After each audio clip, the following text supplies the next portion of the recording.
Ok, já aguardamos. Itens 1, então, agora, né? 1 e 2 do mesmo contribuinte, do Matheus.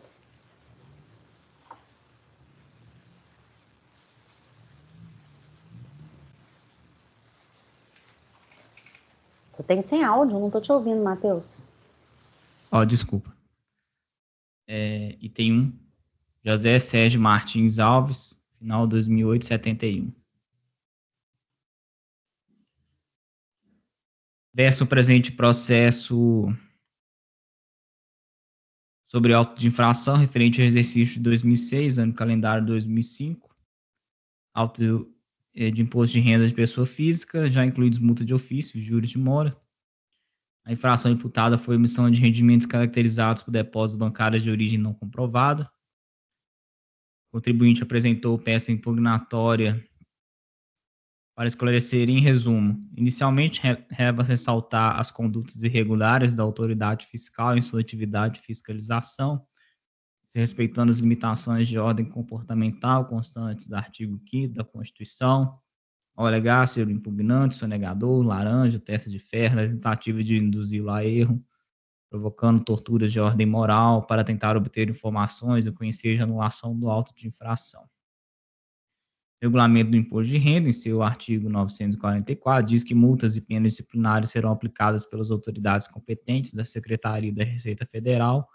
Cabe ao auditor descobrir irregularidades, mas só isto, não pode multar.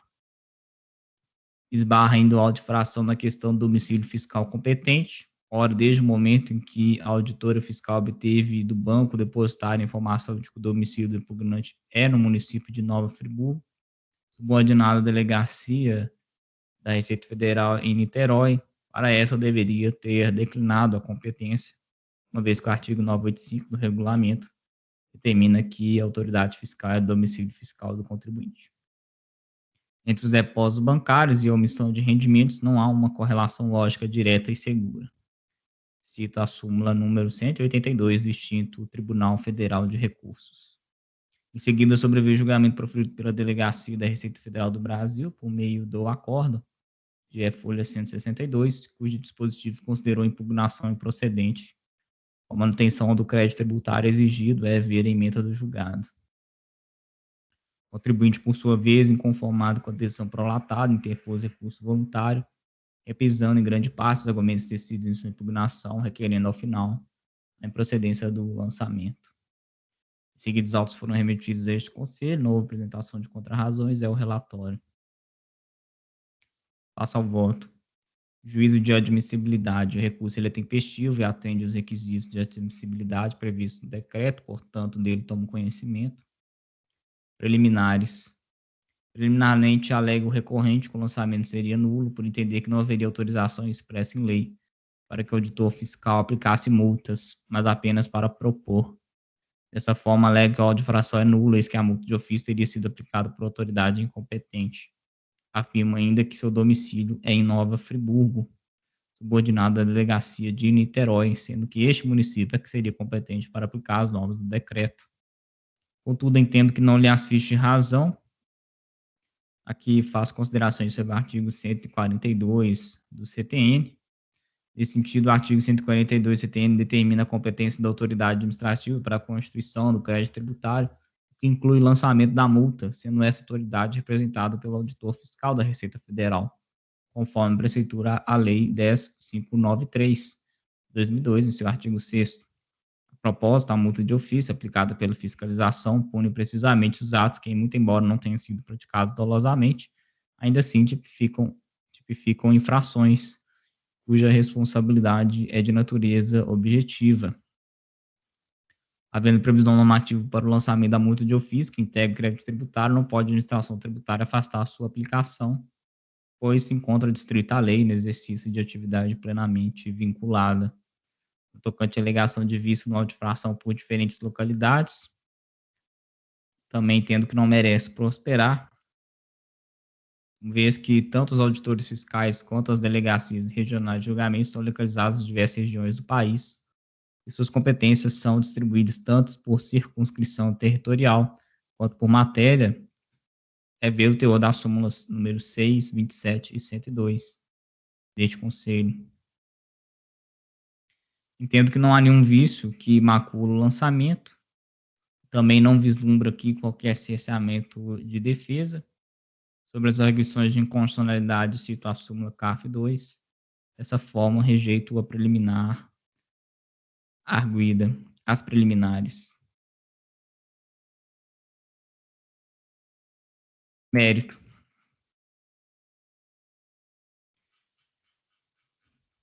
Em relação ao mérito, entendo que as razões adotadas pela decisão de piso são suficientemente claras e sólidas, não tendo a parte desincumbido o ônus de demonstrar a fragilidade de acusação fiscal.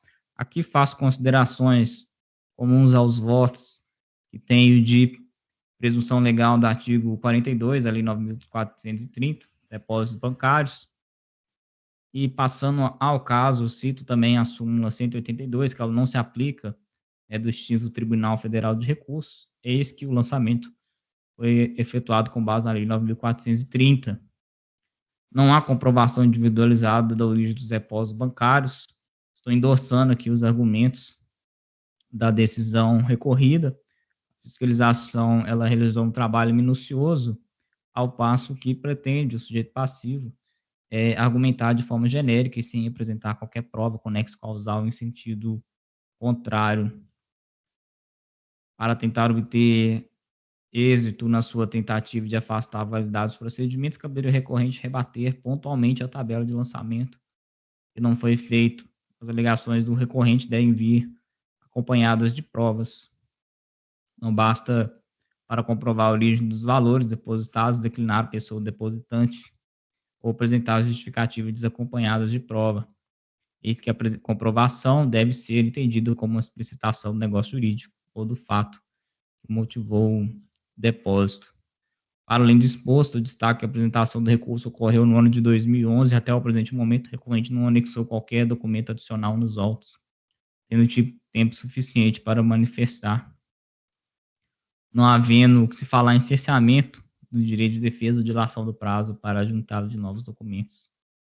Então, estou ratificando a decisão recorrida, estou conhecendo o recurso voluntário para rejeitar as preliminares e, no mérito, negar-lhe provimento. Pinheiro.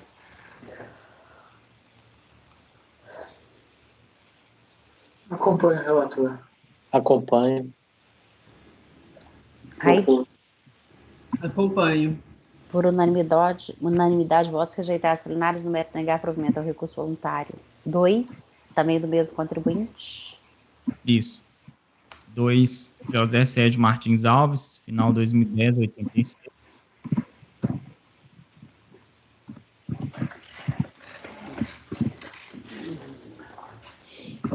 Também se trata de omissão de rendimentos caracterizada por depósitos bancários com origem não comprovada. Aqui eu transcrevo as alegações do recorrente, apresentadas em sua impugnação, reiteradas no recurso. A DRJ considerou a impugnação improcedente, com a manutenção do crédito tributário, que eu transcrevo ementa, e passo ao voto. Juízo de admissibilidade é tempestivo.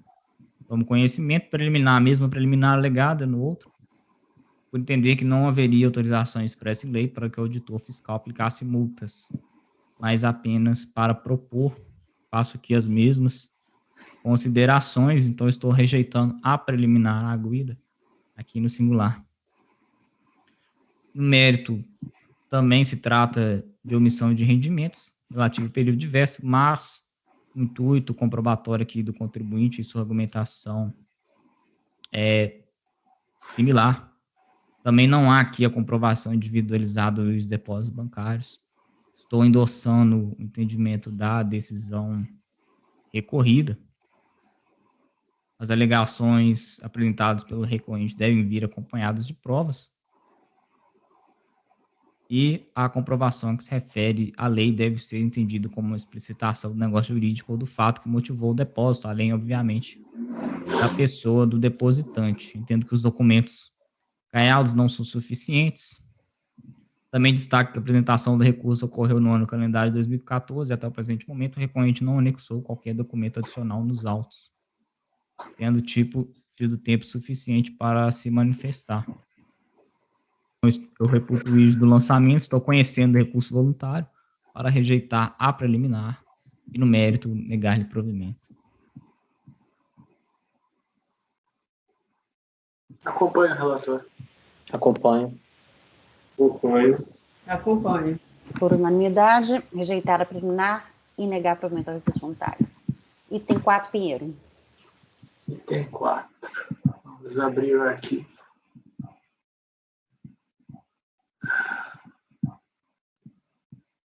Ângelo Alberto Batistella. Ele é um recurso voluntário contra acordo que julgou em parte impugnação. Envolvia omissão de rendimentos caracterizados por depósitos bancários com origem não comprovada. Anos calendário 2 e 3. No relatório, eu transcrevo os tópicos de impugnação, as emendas do acórdão, o que foi exonerado do voto, condutor, alegação de decadência, comprovação da origem, multa, prova. E eu fiz uma diligência inicial, porque na hora que digitalizaram, por exemplo, o AR de cientificação do acórdão, ele estava dobrado. Então, não apareceu a íntegra.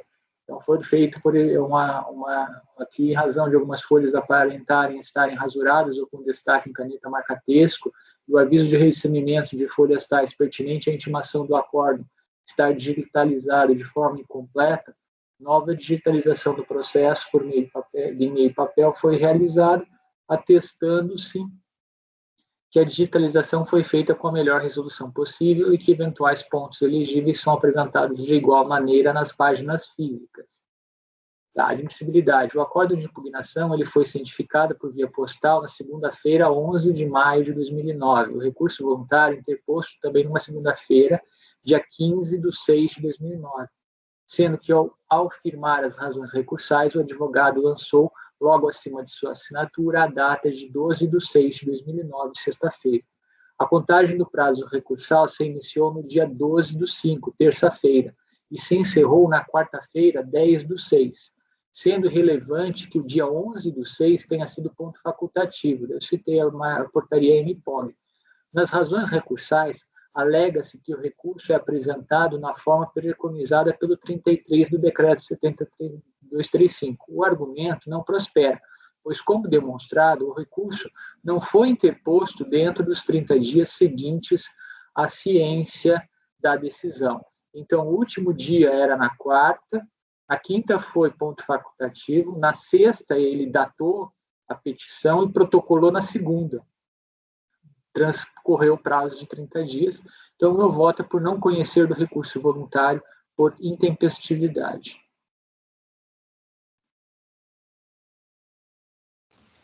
Matheus. Eu só apenas ressalto que o primeiro AR ele está dobrado. Os senhores têm que ver o segundo AR. Eu citei os dois. Uhum. Acordo. Rodrigo. Acompanho.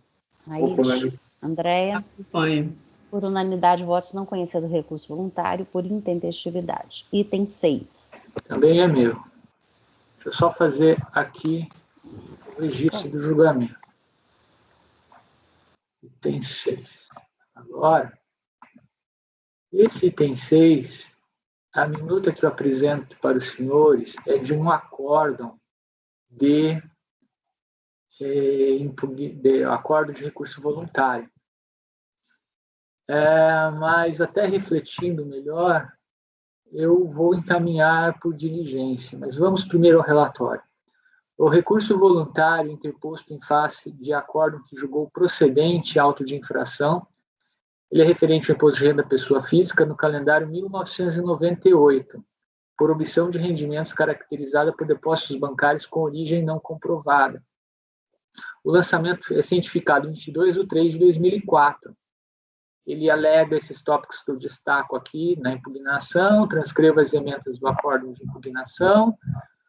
Nas razões recursais, ele alega retroatividade da Lei Complementar 105, de 2001, da Lei 10.173, que alterou a Lei 9.311, ele é argumento adicional, e um argumento de impossibilidade do lançamento com base em depósitos bancários, no sentido que o parágrafo 5º do 42 é inegavelmente dirigido ao fisco, sendo dele o ônus de comprovar se os depósitos e investimentos em questão pertencem a terceiro.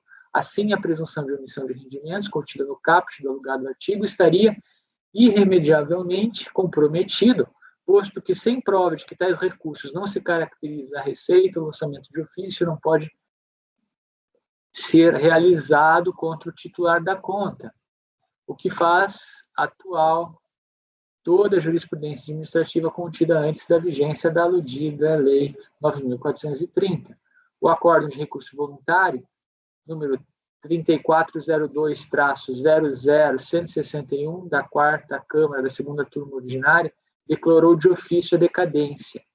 Mas houve um acórdão da Câmara Superior, o 9202-002654, que deu provimento ao recurso da Fazenda, determinando o retorno dos autos à Câmara de origem para análise das demais questões trazidas no recurso voluntário. O débito foi inscrito em dívida, mas após pedido de revisão de débitos inscritos em dívida ativa da União, a inscrição foi cancelada e efetuado um novo sorteio, daí eu recebi esse processo. E quanto à admissibilidade, ok, essa aqui, primeira alegação dele já é conhecida de todos. Quanto à impossibilidade do lançamento com base em depósitos bancários, o lançamento ele se lastreia no 42. Eu vou afastar aquelas alegações iniciais, mas tem um problema. Quando o contribuinte ele fala que o parágrafo 5º do artigo 42 apenas dispõe que, havendo prova de os valores creditados na conta de depósito ou de investimento pertencem a terceiro, evidenciando a interposição de pessoa, a intimação para a comprovação de eventual lançamento com laço deve se processar em face do efetivo titular da conta, depósito ou investimento, e que competiria ao interessado a prova do fato, mas na verdade compete ao interessado a prova do fato extraordinário, impeditivo ao lançamento, ou seja, de não ser o efetivo titular da conta em razão do seu uso por terceiros. Quando ele fala em uso por terceiros, nós temos que detectar que uma das contas ela tinha um cotitular. Então, ela foi, provavelmente, utilizado não bem por um terceiro, mas por um outro cotitular. E o argumento dele, então, em razão da qualificação jurídica que ele extrai, né, de se dizer que seria o parágrafo 5º do 42, mas até em Securge da própria súmula 32, mas no sentido de que, havendo um cotitular, seria sim obrigação da fiscalização intimá-lo. E aí nós entramos nessa problemática de se houve ou não a intimação. No primeiro momento, então eu entendi que essa matéria, no frigir dos ovos, foi impugnada. Quando ele fala em terceiro, ele, de certa forma, remete a que uma das contas, a própria fiscalização, o próprio auto da infração atesta, que a conta do Sudameris, ela era conjunta. Então, é razoável a presunção de uso da conta pela cotitular, a cônjuge não declarante em conjunto, uma vez que não consta como dependente da declaração de ajuste anual do autuário. A rigor, a cotitular não é terceiro, mas a alegação de uso da conta por outra pessoa ganha relevância diante da cotitularidade. Na descrição dos fatos do auto de infração, e nem no termo de encerramento, que lá também é a descrição dos fatos, consta a descrição de que a cotitular tenha sido intimada a comprovar os depósitos havidos na conta conjunta, sendo que a fiscalização afirma que a totalidade dos depósitos bancários dessa conta foi considerada como de origem não justificada. Aí tem um detalhe, ele coloca o valor inicial da intimação dele de 74.260, e depois ele lança como origem não comprovada 38.672,56 para essa conta. Então, será que ele está excluindo, tentando colocar a 50%? Quando eu verifiquei a conta que ele fez para chegar nos 38 mil, nos extratos bancários há um grifo e aparentemente é aquele valor que entra nessa conta, e ele estaria no total. Então, no primeiro momento, eu até pensei em aplicar já de plano a súmula CARF 59, mas vai que, em outro procedimento fiscal, essa cotitular foi intimada e que essa divergência do 74 para o 38 decorre dessa intimação e tentando se aplicar 50%, e esses pontos eu gostaria de esclarecer. E por isso o meu encaminhamento é pela diligência. Num primeiro momento, eu até achei, por isso a minuta, que já daria para se presumir que não houve a intimação diante dos elementos constantes dos autos. Mas melhor refletindo e também impactado por aquele processo do Dr. Raid, que teve uma intimação pretérita no processo anterior, que não foi mencionado nada, e depois deve ter a ação judicial, aquela confusão toda, eu acho que é melhor intimar, sim, e questionar a fiscalização se houve intimação prévia da titular da conta, e também para esclarecer essa questão se dos depósitos localizados foram lançados 100% e por que dessa diferença entre o 74 e o 38. Ok. Melhor assim. Matheus. De acordo. Acompanho. Acompanho. Então, resolve os membros por unanimidade de votos converter o julgamento em diligência nos termos do voto do relator. E tem 7. Matheus 7.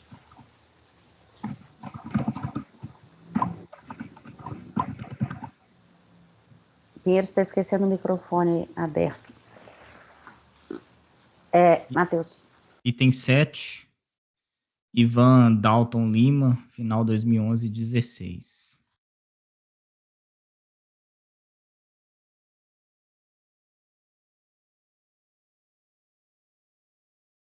Contra o contribuinte acima qualificado, foi lavrado em 11/3/2011 o auto de infração relativo ao imposto de renda da pessoa física, comissão de rendimentos, caracterizado por depósitos bancários com origem não comprovada, correspondente ao ano calendário 2007, por meio do qual lhe é exigido o presente crédito tributário. A infração apurada que resultou na constituição do crédito tributário referido, enquanto relatada no termo de verificação fiscal. Da conta de omissão de rendimentos, valores creditados em contas de depósitos ou em investimentos mantidos em instituições financeiras, em relação às quais o contribuinte regularmente intimado não comprovou, mediante documentação hábil e idônea, a origem dos recursos utilizados, enquadramento legal no artigo 42, Lei 9.430. A ação fiscal foi determinada pelo mandado de procedimento fiscal. Através do referido termo de início de fiscalização, o contribuinte foi intimado a apresentar os extratos bancários das contas correntes de aplicações financeiras e de cadernetas de poupança e investimentos, todas mantidas em seu nome. O contribuinte ele atendeu parcialmente à intimação, apresentando o extrato da conta poupança, requerendo novo prazo, tendo sido reintimado. O contribuinte ele foi cientificado da continuidade do procedimento fiscal. Em face do não atendimento total da intimação fiscal, foi solicitada e emitida a requisição de informações sobre movimentação financeira ao Banco Bradesco. Com base nos extratos bancários levantados no curso da ação fiscal, foi emitido novo termo de intimação fiscal, sem que houvesse resposta do contribuinte, emitindo-se, então, o termo de reintimação fiscal. O contribuinte ele solicitou várias prorrogações de prazo, foram atendidas, e entre elas afirmou que a movimentação financeira pertenceria à empresa do seu genitor, Colégio Pop, levando fiscalização à solicitação de emissão de mandado de procedimento fiscal de diligência para a empresa. Após várias solicitações de prorrogação de prazo, o Colégio Pop respondeu aos termos, encaminhando os seguintes documentos, quais eu transcrevo. Nas datas de 26/11, 5/1, 10/2, de todas de 2011, 2010, 2011, 2011, após várias solicitações de prorrogação de prazo, o contribuinte ele apresentou as seguintes justificativas, as quais transcrevo abaixo.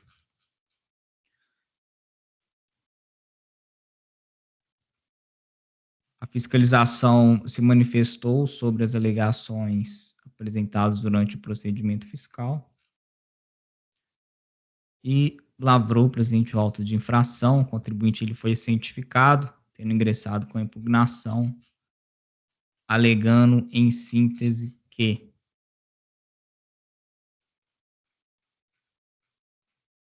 a autuação foi gerada em decorrência de mandado de procedimento fiscal nulo devido ao confronto de dados contidos na ADIR PF do ano calendário 2007 com os status bancários contribuintes cometidos mediante a quebra de seu sigilo fiscal, sem autorização judicial. Invoca a nulidade do MPF, destacando o entendimento do Supremo, STJ, Tribunais de Justiça, violando o artigo 5º da Constituição, não respeitando os princípios da reserva da jurisdição. O código de infração ele foi lavrado e assinado pela senhora auditora fiscal, que está subordinada ao chefe de fiscalização, sendo este subordinado ao chefe de equipe, que por sua vez está subordinado ao delegado da Receita Federal de Fiscalização em São Paulo, qual deveria ter assinado o auto de infração, ter atribuído poderes à senhora auditora fiscal, mediante autorização, permitindo-lhe assinar a notificação de lançamento. Vício formal pela falta de compatibilidade entre os fatos descritos em enquadramento legal. A descrição do suposto fato gerador e do lançamento compreende a omissão de rendimentos. E o enquadramento legal pelo artigo 926 do decreto 3.000 se refere à omissão de valores na declaração de bens, não havendo qualquer identidade entre o fato. Vício formal por deficiência da fiscalização, primeiro por erro na data contida no termo de verificação fiscal, onde constou ciência do termo de prorrogação de prazo. Segundo, por vícios no cálculo do imposto, multas e juros, esse que impugna desde já, pois o valor recolhido decorrente das receitas declaradas na DIR-PF não foi corretamente deduzido dos cálculos. De acordo com o princípio da reserva constitucional de jurisdição, é imprescindível para a prática pela administração tributária de atos que impliquem restrições a direitos, prévia autorização do Poder Judiciário. Reforça novamente a quebra do sigilo. A pessoa física não está obrigada a manter registro contábil. Tal fato extrapola o limite da razoabilidade. Também reforça novamente a quebra do sigilo bancário, bem como a redação do artigo 6º da Lei Complementar 105 de 2001. A fiscalização não realizou todas as diligências necessárias ao levantamento fiscal. É irrefutável que tal presunção não caracteriza fato gerador do tributo. A legislação vigente determina que, para que a autoridade administrativa possa atuar na forma prevista nos dispositivos legais, havendo necessidade de sinais exteriores de riqueza que evidenciam a existência de renda oferida ou consumida, e pelo cotejo entre esses elementos e os declarados pelo contribuinte, haja arbitramento da renda, cuja omissão está sendo presumida sob pena de violação aos princípios da legalidade da tributação e da tipicidade do fato gerador. Os depósitos por si só não configuram sinais exteriores de riqueza, não constituem fato gerador de imposto de renda. Cita a jurisprudência do Tribunal Federal de Recursos. A doutora Andréia voltou agora. Novamente, alega a quebra do sigilo bancário, requer o acolhimento das preliminares. Em seguida, sobreveio julgamento proferido pela Delegacia da Receita Federal do Brasil, por meio do acordo de folhas 383, cujo dispositivo considerou a impugnação improcedente com a manutenção do crédito tributário, transcreva a ementa. O contribuinte, por sua vez, inconformado com a decisão prolatada, interpôs recurso voluntário, repisando em grande parte os argumentos tecidos em sua impugnação, requerendo, ao final, a improcedência do lançamento. Não houve apresentação de contra-razões, é o relatório. Juízo de admissibilidade, o recurso é tempestivo, atende os requisitos, toma conhecimento. Preliminar, o sigilo bancário, vou resumir já a decisão do Supremo Tribunal Federal a respeito, a qual eu transcrevo aqui no meu voto. Prevaleceu o entendimento de que a norma não resulta em quebra de sigilo bancário, mas transferência do sigilo. Rejeito preliminar arguida. Falta de legitimidade ativa para a lavratura do auto de infração. Prosseguindo em suas alegações, o direito passivo alega que o lançamento seria nulo, eis que realizado por autoridade administrativa incompetente. Entendo que não lhe assiste razão, conforme destacado pela decisão recorrida. A ação fiscal foi determinada pelo mandado de procedimento fiscal. Ademais, o artigo 142 do Código Tributário determina a competência da autoridade administrativa para a constituição do crédito tributário, sendo essa autoridade representada pelo auditor fiscal da Receita Federal do Brasil. E ainda conforme pontuado pela decisão recorrida, no presente caso, a exigência de queda tributária foi formalizada por meio de auto-infração e não de notificação de lançamento. Assim mesmo que adotando uma visão formalista e restrita, deixando de observar sistematicamente o que preceitua a Lei 10.593, em seu artigo 6º, não é aplicável na hipótese dos autos requisitos do artigo 11, do 4º decreto 7235, a assinatura do chefe do órgão expedidor ou de outro servidor autorizado. A auto-infração está em conformidade com os artigos 11 e 10 do decreto. Ao contrário do que afirma o recorrente, tem-se que a auto-infração em comento foi lavado por autoridade competente, titular da unidade de jurisdição do sujeito passivo, não houve preterição do direito de defesa. O artigo 60 da referida norma menciona que as irregularidades e correções de omissões não configuram nulidade, devendo ser sanadas se resultarem em prejuízo para o sujeito passivo, salvo se este lhe houver dado causa ou quando não influir na solução do litígio. Artigo 60. Conclui-se que a auto-infração só poderá ser declarada nula se lavrado pessoa incompetente ou quando não constar ou nele constar de modo errôneo a descrição dos fatos. Se o recorrente apresentava insegurança quanto à validade do auto de infração emitido em razão da ausência de autorização, deveria ter efetuado a devida consulta, tendo em vista que a autoridade administrativa fiscal estava devidamente identificada. Tendo, pois, que não prospera sua alegação, e uma vez verificado a ocorrência do fato gerador, o auditor fiscal tem o dever de aplicar a legislação tributária de acordo com os fatos por ele constatados e efetuar o lançamento tributário. Dessa forma, rejeita a preliminar arguida. Falta de compatibilidade entre os fatos descritos e o enquadramento legal. Também tendo que não assiste razão ao recorrente, estando IS de exigência em epígrafe. Conforme bem pontuado pela decisão recorrida, verifica as folhas 264, que de fato a fiscalização informou a data de 17/9, quando correto seria 17/9/2010.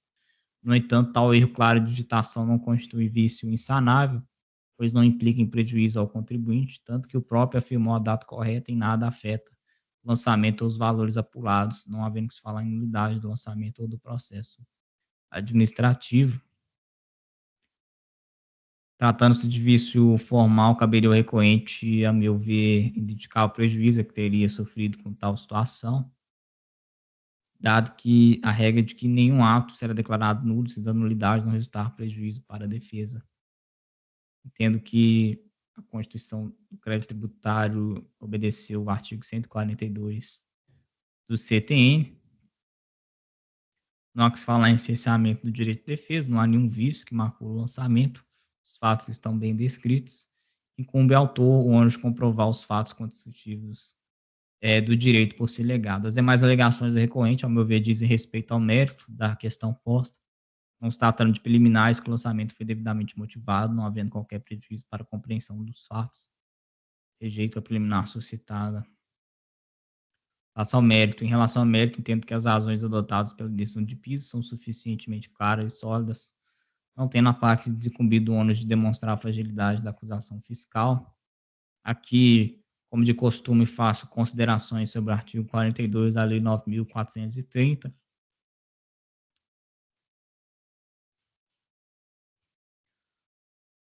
Não há necessidade do fisco comprovar o consumo da renda, não se aplica a súmula 182 do extinto Tribunal Federal de Recursos. Esse lançamento foi efetuado com base na Lei 9.430. A comprovação da origem dos recursos deve ser individualizada, deve existir correspondência de dados e valores constantes à movimentação bancária, a fim de que se tenha certeza da procedência dos créditos. Entendo que agiu com acerto a decisão recorrida, cujas conclusões lá traçadas são coincidentes com o entendimento deste relator acerca da discussão dos autos. Não é suficiente a alegação genérica. Cito aqui o artigo 373, inciso 2º do Código de Processo Civil. As alegações do recorrente devem vir acompanhadas de prova, não basta para comprovar indicar a pessoa depositante, deve-se esclarecer a natureza do fato que motivou o depósito. Os documentos não são suficientes para comprovar a origem do depósito. Em relação à base de cálculo apurada durante a ação fiscal, conforme bem destacado pela decisão recorrida, a fiscalização incluiu a diferença de desconto simplificado não usufruído na RDPF apresentado pelo contribuinte, conforme item 3 do termo de verificação fiscal e ainda para apuração do imposto devido. A fiscalização levou em conta a base de cálculo declarada, já deduziu do desconto simplificado, valor de 3.930, resultando no valor de 15.720. Dessa forma, os cálculos do imposto apurado pela fiscalização, levando em conta a base de cálculo declarada, incluindo a diferença de dedução do desconto simplificado, não utilizado pelo contribuinte, resulta no mesmo valor de imposto devido ser calculado na forma proposta pelo contribuinte, partindo-se dos rendimentos tributáveis declarados e utilizando-se o limite do desconto simplificado. Dessa forma, não há que se falar em vício nos cálculos do imposto da multa e dos juros, não tendo sido demonstrado qualquer equívoco na mensuração e apuração do crédito tributário, alegação de confisco, súmula CARF 2, e destaca que a apresentação do recurso ocorreu em 2015 e até o presente momento o recorrente não anexou qualquer documento adicional nos autos, tendo tipo suficiente para se manifestar. Entre o exposto, tendo visto que o recorrente repete em grande parte os argumentos de sua defesa, ter sido em sua impugnação, não apresentando fato novo relevante ou qualquer elemento novo de prova, ainda que documental, eu endosso a argumentação já tecida pela decisão de piso. Não estou conhecendo do recurso voluntário para rejeitar os preliminares e, no mérito, negar-lhe provimento.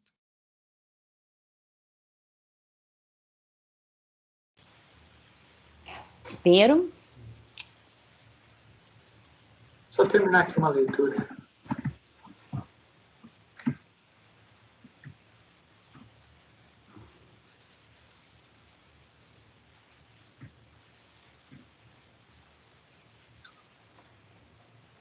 Acompanho o relator. Acompanho. Acompanho. Por unanimidade, votos rejeitados preliminares, no mérito negar provimento ao recurso voluntário. O 8 foi retirado de pauta, então o item 9, Matheus. Item 9, Lucila Trajano Teles Elias, final 2007, 40.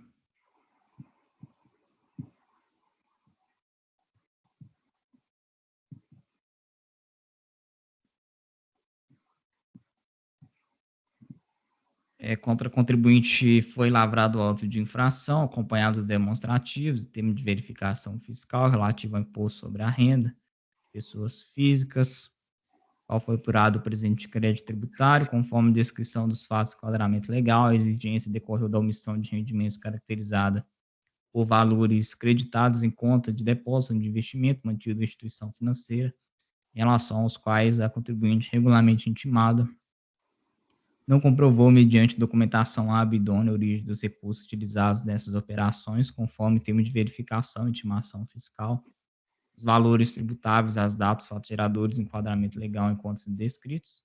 A multa de ofício foi aplicada com percentual de 75%. Certificado do lançamento, o contribuinte apresentou a impugnação acompanhada dos documentos, alegando em síntese regime mensal de apuração e inobservância fazendária ao procedimento previsto em lei. Alega que o artigo 849, parágrafo 3º do regulamento, determina que, no caso em tela, os rendimentos devem ser tributados no mês em que foram considerados omitidos. Também alega a impossibilidade de alegação de omissão de rendimentos com base em meros extratos e simples depósitos bancários. Também a imprecisão fazendária atinente aos valores apurados respeito aos princípios processuais administrativos e exigência de prova praticamente impossível de pessoas físicas que não se encontram obrigadas a manter inscrita contábil. Também alega a impossibilidade de aplicação da taxa Selic, bem como multas abusivas de efeito confiscatório. Em seguida, sobreveio o julgamento proferido pela DRJ, no meio do acordo, cujo dispositivo considerou a impugnação improcedente, com a manutenção do crédito tributário exigido, transcreva a ementa, o contribuinte, por sua vez, inconformado, interpôs recurso voluntário, repisando os argumentos de sua impugnação, requerendo, ao final, a improcedência do lançamento. Não houve contrarrazões ao relatório e passo ao voto. De admissibilidade, recurso é tempestivo e atende aos requisitos, portanto, dele toma conhecimento. Preliminarmente, o recorrente alega que as autoridades fiscais federais se limitaram a apresentar o anexo 1 intitulado Demonstrativo de Créditos Bancários, onde foram relacionados o banco, a agência, conta, data do movimento, mês histórico do lançamento, número de documentação, valor do lançamento total mensal, porém os pretensos documentos que deram suporte à elaboração do referido anexo não foram disponibilizados nem sequer entregues ao conhecimento do impugnante, resultando em desobediência aos princípios do contraditório, verdade material, levando de nulidade o processo sob análise.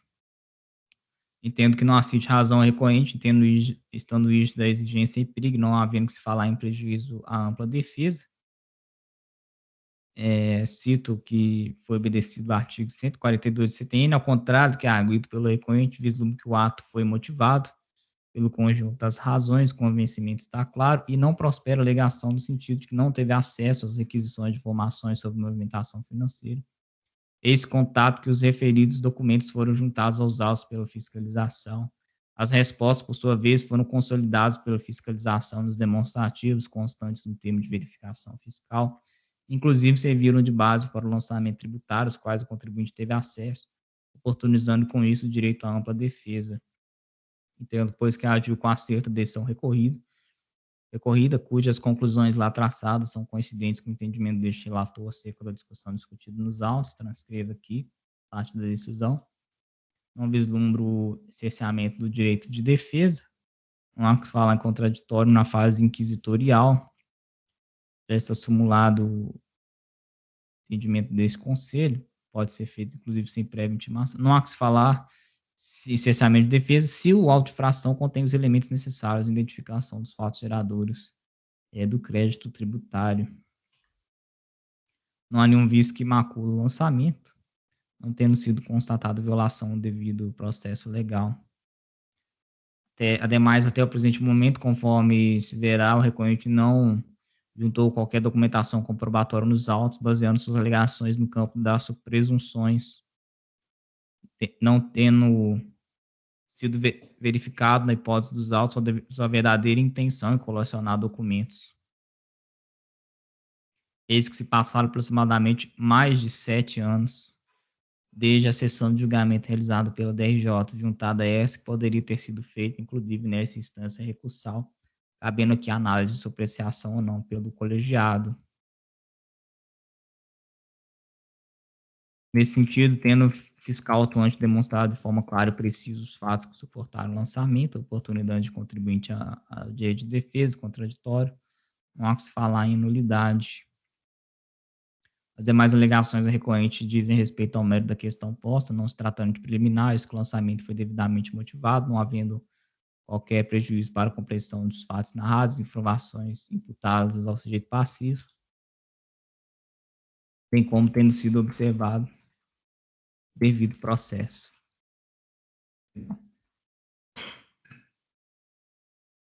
Como rejeita a preliminar suscitada. Passa ao mérito. Em relação ao mérito, entendo que as razões adotadas pela decisão de piso são claras e sólidas, não tendo a parte se desincumbido do ônus de demonstrar a fragilidade da acusação fiscal. Aqui também faço breves considerações sobre o artigo 42 da Lei 9.430, que se trata de uma presunção que transfere ao contribuinte um ônus de elidir. Não é necessária a comprovação do consumo da renda relativa, súmula CARF 26. Também não há que se falar na aplicação da súmula 182 do Tribunal Federal de Recursos. Sobre a comprovação da origem dos depósitos bancários, meras cópias dos extratos bancários e demais documentos juntados não se constituem prova hábil para refutar o lançamento, eis que não há comprovação individualizada da origem dos depósitos bancários, baseando as alegações no campo das suposições. Aqui estou endossando a argumentação tecida pela DRJ, qual transcrevo aqui abaixo. A fiscalização realizou um trabalho minucioso, ao passo que o contribuinte pretende manifestar de forma genérica. Para obter êxito em sua tentativa, deveria combater pontualmente o lançamento, bem como demonstrar o nexo causal entre os depósitos existentes e o benefício que tais créditos lhe trouxeram, pois somente ele que pode discriminar. Tais recursos, as alegações devem vir acompanhadas de provas. Faço aqui considerações de costume do ônus da prova. Em relação ao argumento de que a autuação desrespeitou a sistemática de tributação do imposto de renda de pessoa física, previsto no artigo 2º da Lei 9.430, tendo que não assiste razão recorrente, Isso conforme bem decidido pela decisão recorrida, o parágrafo 4 do artigo 42 da lei, estabelece expressamente que, em se tratando de pessoa física, os rendimentos omitidos serão tributados no mês em que considerados recebidos com base na tabela progressiva vigente à época em que tenha sido efetuado o crédito pela instituição financeira. No mesmo sentido, caminha o artigo 4 da instituição normativa, 246, ao pontuar que os rendimentos omitidos, de origem não comprovada, serão apurados no mês em que forem recebidos e estarão sujeitos à tributação ou declaração de ajuste anual, conforme tabela progressiva vigente à época. Essa determinação coaduna-se perfeitamente com o sistema híbrido de tributação que sujeita às pessoas físicas, atualmente em que o imposto de renda da pessoa física é devido mensalmente à medida que os rendimentos são feridos, devendo submeter-se ainda ao ajuste anual. A propósito, se tratando de imposto de renda sobre pessoa física, o fato gerador ocorre no dia 31 de dezembro, nos termos da súmula CARF 38. Conforme se verifica no auto de infração, o autuante efetuou corretamente o lançamento, apurando as infrações mensalmente, submetendo-se ao ajuste anual. Dessa forma, o valor tributado no ajuste anual foi o somatório dos valores apurados no mês. Sobre a multa, também entendo que não lhe assiste razão. Cito aqui a súmula CARF número 2, no sentido de rebater as arguições de ilegalidade e inconstitucionalidade, e a multa de ofício, ela independe da intenção do agente. Sobre a Selic, súmula CARF 2, súmula CARF 4, entendimento já consolidado, também falo que não é possível alegar que não poderiam fluir os juros durante o procedimento administrativo, né, citando aqui também a súmula CARF 5. Então, tendo visto que o recorrente repete grande parte dos argumentos de sua defesa, não apresentando fato novo, eu estou conhecendo o recurso voluntário para rejeitar preliminar e no mérito negar provimento.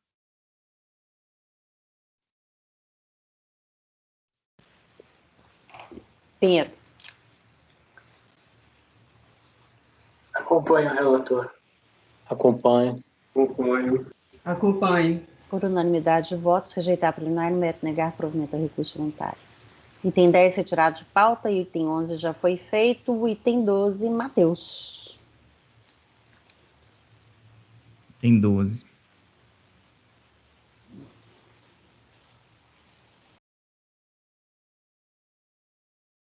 Marco Antônio Povoa Exposito. Final 2008, 76. Item 12. Por meio do auto de infração, exige do contribuinte acima identificado, imposto de renda, pessoa física, referente à multa e também multa exigida isoladamente decorrente da falta de recolhimento do imposto de renda devido ao título de Carneiro Leão. Os dispositivos legais infringidos constam da respectiva auto de infração. Em consulta a descrição dos fatos de enquadramento legal e ao termo de verificação fiscal, verifica-se que a autuação tem por base a constatação das práticas de omissão de rendimentos do trabalho sem vínculo empregatício, omissão de rendimentos caracterizados por valores creditados em conta de depósito ou de investimento, omissão de rendimentos recebidos a título de resgate, contribuições de previdência privada, dedução de despesas com contribuições à previdência social, dedução com dependente pleiteado indevidamente, dedução de despesas médicas, dedução com despesas de livro caixa, dedução de despesas de instrução, dedução de despesas com previdência privada, dedução indevida de contribuição patronal paga à previdência social pelo empregador doméstico. Foi aplicada a multa de ofício de 150% em relação às deduções de despesas médicas pleiteadas indevidamente, tendo em vista a inequívoca tentativa de fraude, consubstanciada pelas respostas às intimações profissionais e instituições de saúde, que negaram ter recebido qualquer contínuo passivo. Também foi aplicada a multa de ofício de 150% em relação à omissão de rendimentos recebidos a título de resgate, de contribuições de previdência privada e FAP e as deduções de despesas com contribuições à previdência social pleiteada indevidamente, em virtude de inequívoca tentativa de fraude, para eximir-se de sua responsabilidade mediante a declaração de contribuições previdenciárias que sabiam inexistentes. O sujeito passivo apresentou sua impugnação, aludindo em síntese o abaixo exposto. Nesse sujeito passivo, arguindo a decadência dos valores lançados em relação aos meses de janeiro a outubro de 2003. Saliento que, em relação ao artigo 42 da Lei 9.430, não existe correlação entre o fato conhecido, o fato indiciário e o fato desconhecido provável, capaz de viabilizar a efetivação da presunção legal, uma vez que entre os depósitos bancários e a omissão de rendimentos não há uma correlação lógica direta e segura. Embasado em jurisprudência administrativa e judicial, entende que a autuação com fruto exclusivo em presunção legal é claramente indevida. Menciona diversos depósitos que representam reembolso de despesas efetuadas decorrentes de sua atividade profissional e outros que são oriundos de sua própria empresa. Alguns depósitos seriam receitas dessa empresa, conforme nota fiscal em anexo.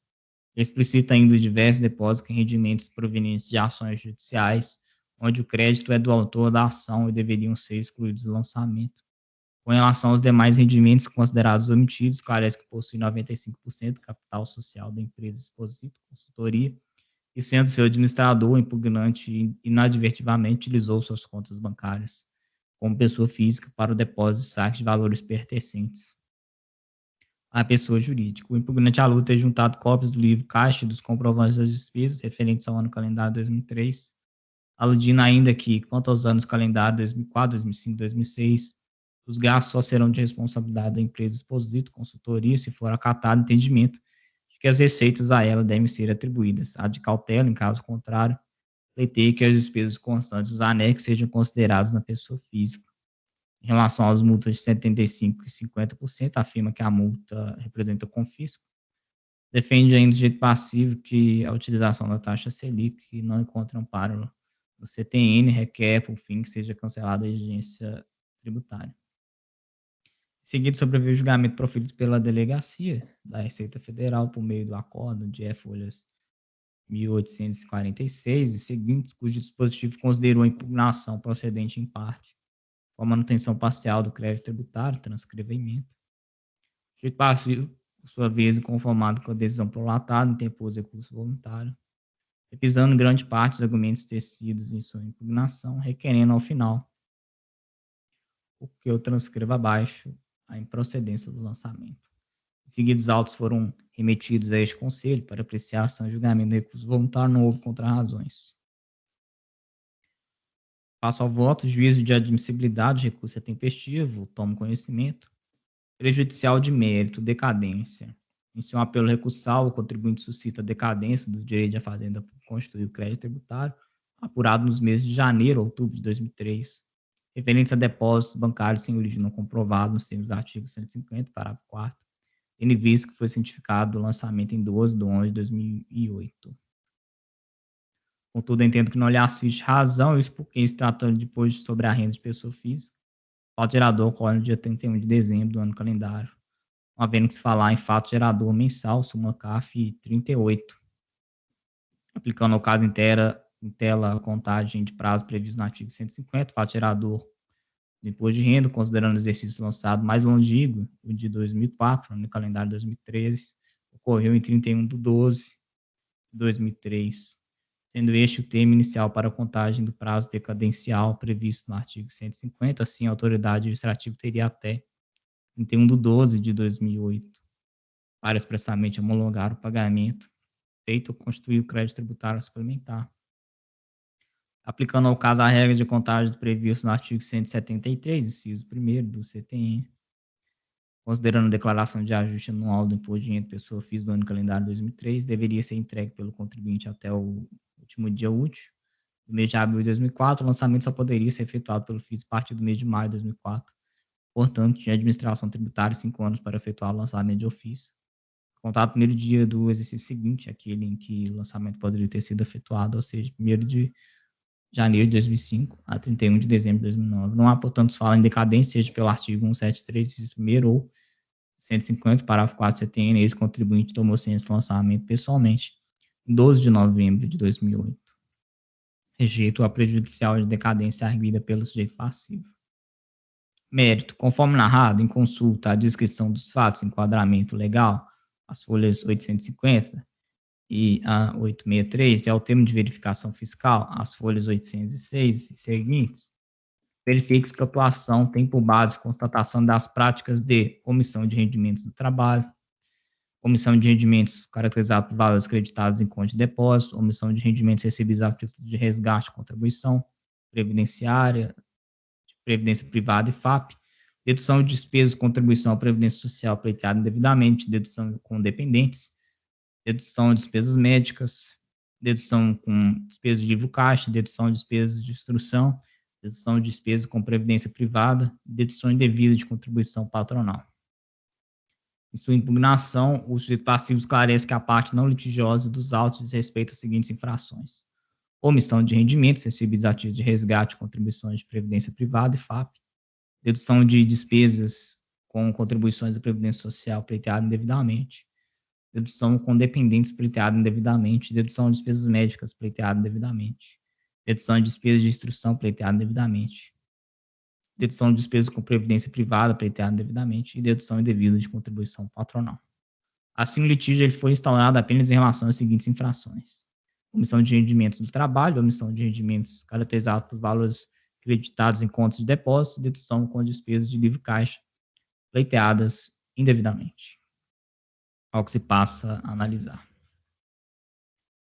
Omissão de rendimentos. Conforme narradas, as infrações em epígrafe dizem respeito à omissão de rendimentos caracterizados por valores creditados em conta de depósito ou de investimento em relação aos quais o sujeito passivo não comprovou a origem dos recursos utilizados nessas operações, bem como a omissão de rendimentos do trabalho sem vínculo empregatício recebidos de pessoas jurídicas. Em seu recurso, na parte remanescente do litígio, o contribuinte ele repisa em grande parte suas alegações de defesa, as quais eu cito. Em relação aos rendimentos omitidos recebidos das pessoas jurídicas do Tribunal de Justiça de Santa Catarina, Marchem, Sercom, Onyx, o passivo alega que possui 95% do capital social da empresa exposita. Este ano, seu administrador utilizou suas contas como pessoa física para depósitos e saques de valores pertencentes à pessoa jurídica, assim entende que o lançamento seria nulo. Pois bem, inicialmente, como frisar que a infração objeto da insurgência foi apurada tendo como base o artigo 42, da Lei 9.430, trata-se de presunção. A existência do fato de depósito foi comprovada pela fiscalização. Há aqui inversão do ônus ao contribuinte, há uma presunção que transfere esse ônus ao contribuinte. Não há necessidade do fisco de comprovar o consumo da renda, súmula CARF 26, não há que se falar em dúvida pró-contribuinte. Também não se aplica a súmula 182 do extinto Tribunal Federal de Recursos. A comprovação da origem deve ser de forma individualizada. No caso dos autos, confrontando-se os documentos acostados pelo sujeito passivo em sede de recurso voluntário, entendo que efetivamente os valores abaixo não são de titularidade do sujeito passivo, por consistirem em rendimentos provenientes de ações judiciais, nas quais o autor da ação é o beneficiário, conforme abaixo especificado. Aqui eu cito o processo, o beneficiário, o valor, a data e o documento dos autos. Que a soma é 41.714,79, ano calendário de 2006. Em relação ao valor de 24.230,30, cuja titularidade pertence a Hermeto Dinho, o recorrente esclareceu que a pequena divergência de valores, 24.144,13, refere-se à atualização entre a data do depósito e a data da transferência mediante alvará, eis que o alvará foi expedido em 29/9/2006, dias antes da data do depósito na conta, 1/10/2006. Ademais, vislumbro que o documento de E-Folha 1936 identifica o número do processo, identifica o documento de E-Folha, identifica o número do processo que guarda correspondência com os documentos de E-Folhas 1934 e 1938. As movimentações bancárias acima, portanto, não representam qualquer acréscimo patrimonial a justificar a infração acerca da omissão de rendimentos, motivo pelo qual tais valores devem ser excluídos da base de cálculo do imposto lançado. Em relação aos demais valores não considerados neste voto, essa demonstrada a ocorrência do fato gerador, qual seja a aquisição de disponibilidade de rendimentos pelo recorrente, apresentado pelos recursos que ingressaram em seu patrimônio, por meio de depósitos ou créditos bancários. Ademais, cabe destacar que não basta para comprovar a origem dos valores depositados declinar a pessoa depositante. Não há como acatar a justificativa apresentada para os depósitos de valores de pouca expressão, no sentido de que representariam um reembolso de despesas efetuadas no decorrer da atividade profissional, eis que a documentação constante nos autos não permite estabelecer qualquer nexo causal. O propósito, fato de contribuinte exercer determinada atividade não pode ser aceito como comprovação de que a origem de sua movimentação financeira decorre necessariamente dessa atividade. Em outras palavras, não há como estabelecer o nexo causal entre os valores depositados e a alegada atividade que o contribuinte alega desempenhar.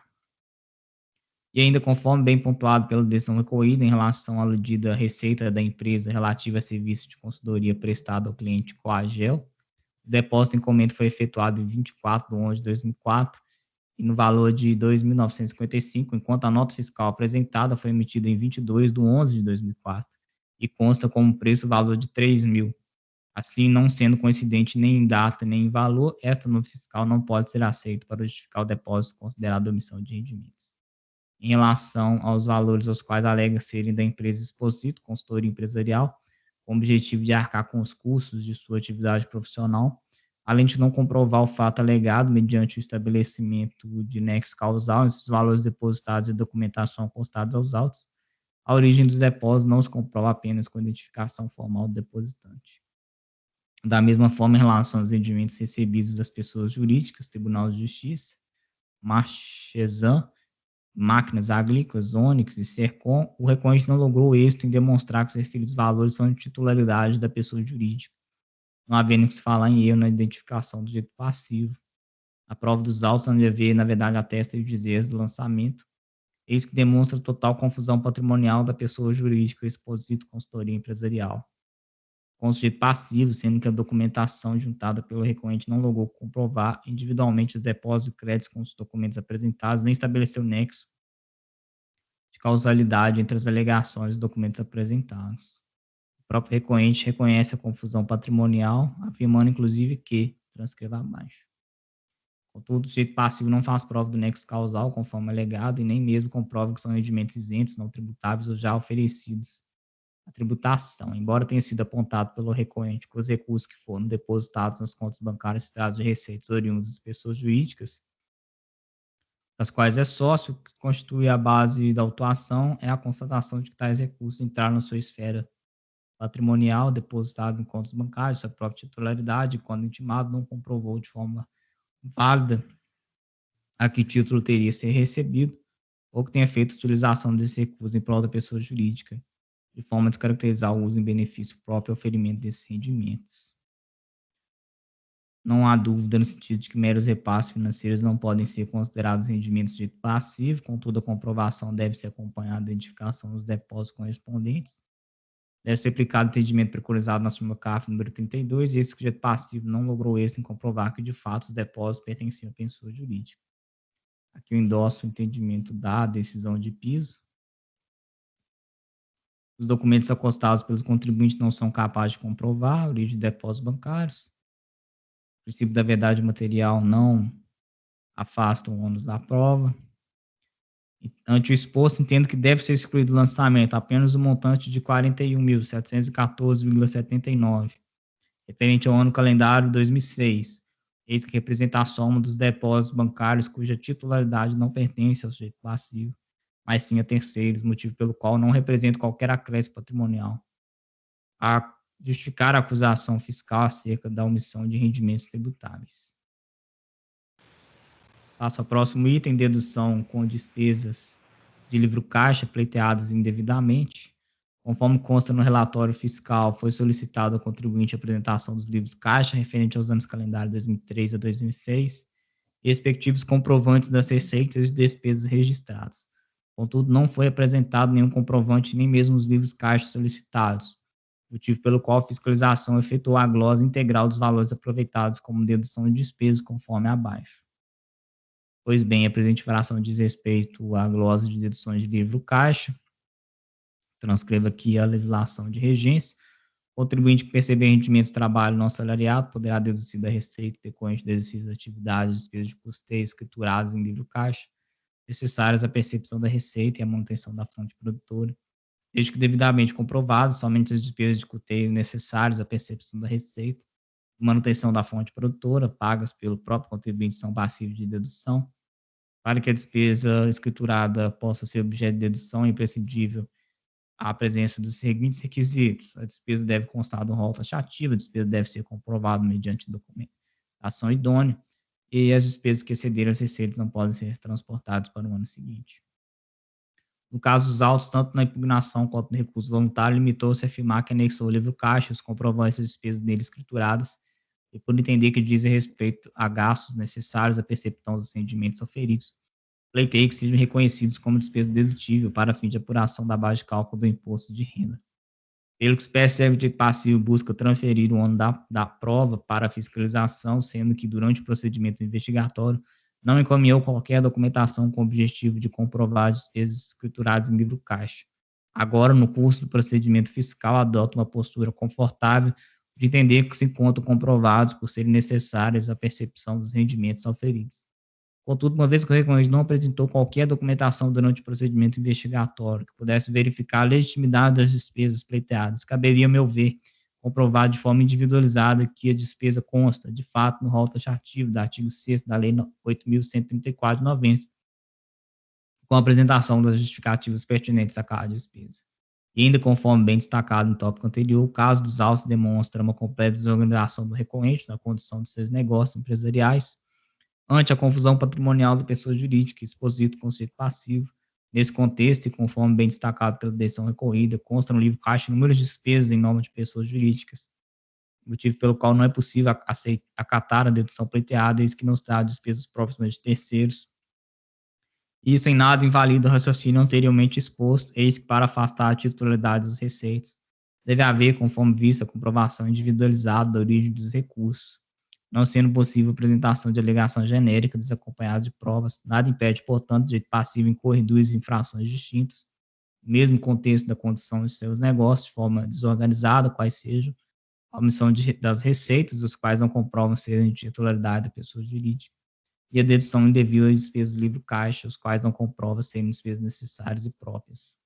Dessa forma, em razão do contexto da ação fiscal, na qual o sujeito passivo se quedou inerte, caberia não só apresentar o livro caixa e o comprovante das despesas, mas estabelecer uma relação causal acompanhada de justificativa individualizada para todas as despesas pleiteadas, demonstrando adequadamente que a dedução pleiteada possui respaldo no artigo 6º da Lei 8.134.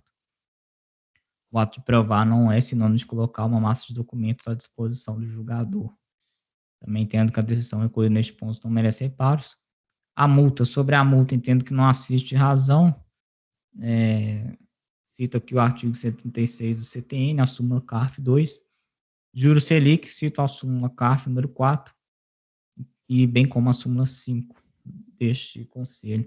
Então, estou conhecendo recurso voluntário para rejeitar o prejudicial de decadência no mérito dar-lhe parcial provimento, a fim de excluir do lançamento o montante 41.714,79, referente ao ano calendário 2006, eis que representa a soma dos depósitos bancários cuja titularidade não pertence ao sujeito passivo, mas sim a terceiros, motivo pelo qual não representa qualquer acréscimo patrimonial, justificar a omissão de rendimentos.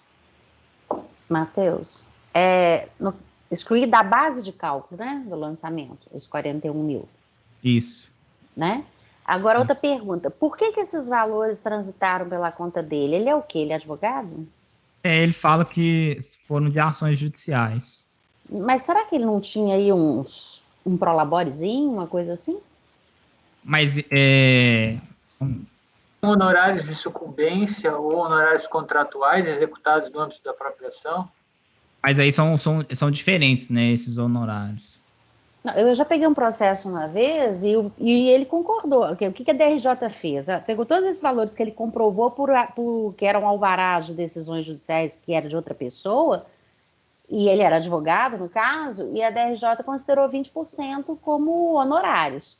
E ele concordou, entendeu? Ele veio no recurso alegando outras coisas, falando que aquele teve mais um que não foi considerado e tal. Então, assim, não estou dizendo que é o caso, eu só estou questionando. Será que todo esse valor que ele declarou que é ação judicial de outro, ele não teve direito a nenhuma partezinha? Ele demonstrou o quanto ele repassou? Então, aí eu fiz a citação aqui dos documentos. Eu preciso só abrir aqui para lembrar, mas eu identifiquei esses valores que eles seriam compatíveis aqui com o que está no processo, né? Com o que pertence a cada um. Entendi. Mas ele mostrou quanto que ele repassou para cada um desses aí? Nilson, José, Valmir e Prestado contas, não? Hã? Ele deve ter prestado contas para o cliente, supondo que se trata de advogado. É. Porque, eventualmente, ele pode ser um perito também. Um perito judicial que está recebendo. Não sei se ele é Eu não sei. Eu pergunto, é porque ele dá muita consultoria, né? É estranho, não sei qual que é a profissão dele.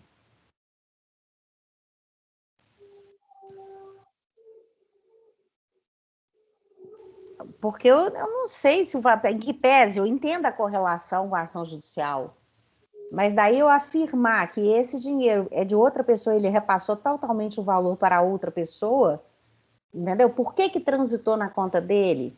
Por exemplo, R$1.180 é tão pouco, lá do Nilson, sei lá, por uma ação judicial. Isso que o Pierre falou agora, eu nem tinha pensado. Será que ele não é perito? Isso aí é o valor que ele recebeu pela perícia, em que pese a da ação judicial do Nilson? Me deu dúvida se realmente esse dinheiro é de terceiros ou dele mesmo. Ou pelo menos parte não é dele. Tem a determinação aqui da juíza, né, pedindo a transferência do valor total depositado na conta judicial, em que é autor José Ceola e a Caixa Econômica, para a conta corrente é do Marco Antônio. Uhum. Tudo indica aqui que esses valores, né, são não de benefício de Marco Antônio, mas ele está recebendo conforme a determinação judicial dos autores, né, que é o José, Ceola, todos esses aqui, Valmira, Humberto Dinon. Sim, tem essa aparência mesmo. Mas será que todo o valor foi repassado? Ele prova que ele recebeu não os é 9 mil e repassou? Oi? Não é um alvará de levantamento, isso aqui é um ofício, né? Me deu dúvida se ele repassou o dinheiro. Ele prova que ele repassou esse dinheiro para essa pessoa aí? Será que essa não é a parte dele, os honorários dele, de sucumbência no processo?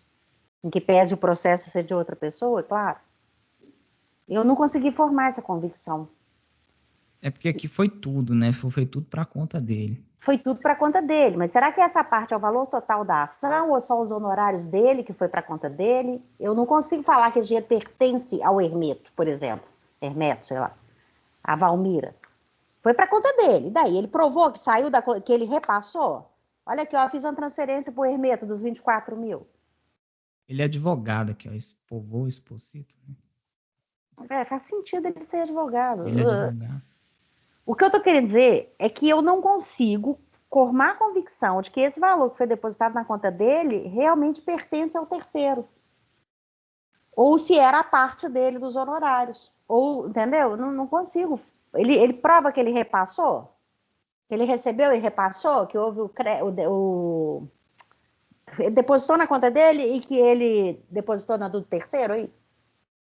Do autor da ação? Essa do que ele transfere ao terceiro, eu não estou localizando aqui nos autos, não. Deixa eu pegar. Pois é, então eu tenho dúvida se esse dinheiro realmente pertence ao terceiro. Eu não consigo formar a mesma convicção que você, não. Porque aí, se me permite, é porque a DRJ ela acabou excluindo alguns, vinculando a decisão judicial.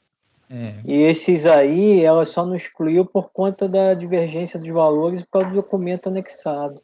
Ah, verdade, tem razão.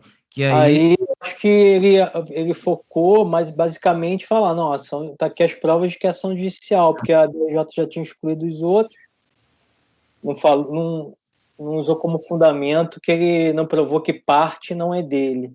Acabou focando mais na documentação que ele tinha carregado aos autos. Ok, mas razão. Eu não sou obrigada a fazer o mesmo juízo da DRJ. O que ela excluiu e não teve recurso de ofício, eu não posso falar nada, porque se tivesse eu ia questionar. Tá, você provou que é decorrente de uma ação judicial, mas e daí? Esse dinheiro pertence a ele ou a esse terceiro? Ele repassou. Mas eu estaria requalificando a fração? Não. Ou seria... Depósito bancário de origem, não. A DRJ, ele apresenta, fala que a ação judicial, a DRJ fala, esses aqui eu entendo que é mesmo, que é de outra pessoa. Ela entendeu, eu não. Pelo contrário, se tivesse RO, eu ia reverter. A DRJ, deixa eu ver se são os mesmos valores aqui pelos montantes. E no recurso ele traz esses documentos. A DRJ abre o seguinte parágrafo.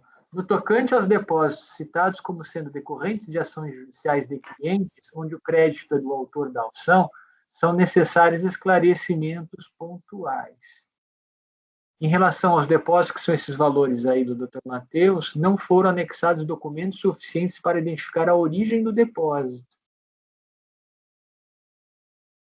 O simples documento do crédito ou extrato da conta de depósito, a ordem da Justiça Federal, acompanhados dos recibos assinados pelo autor da ação, sem firma reconhecida e com valores diferentes, não são suficientes para vincular o depósito objeto de tributação a determinados valores percebidos em ações judiciais.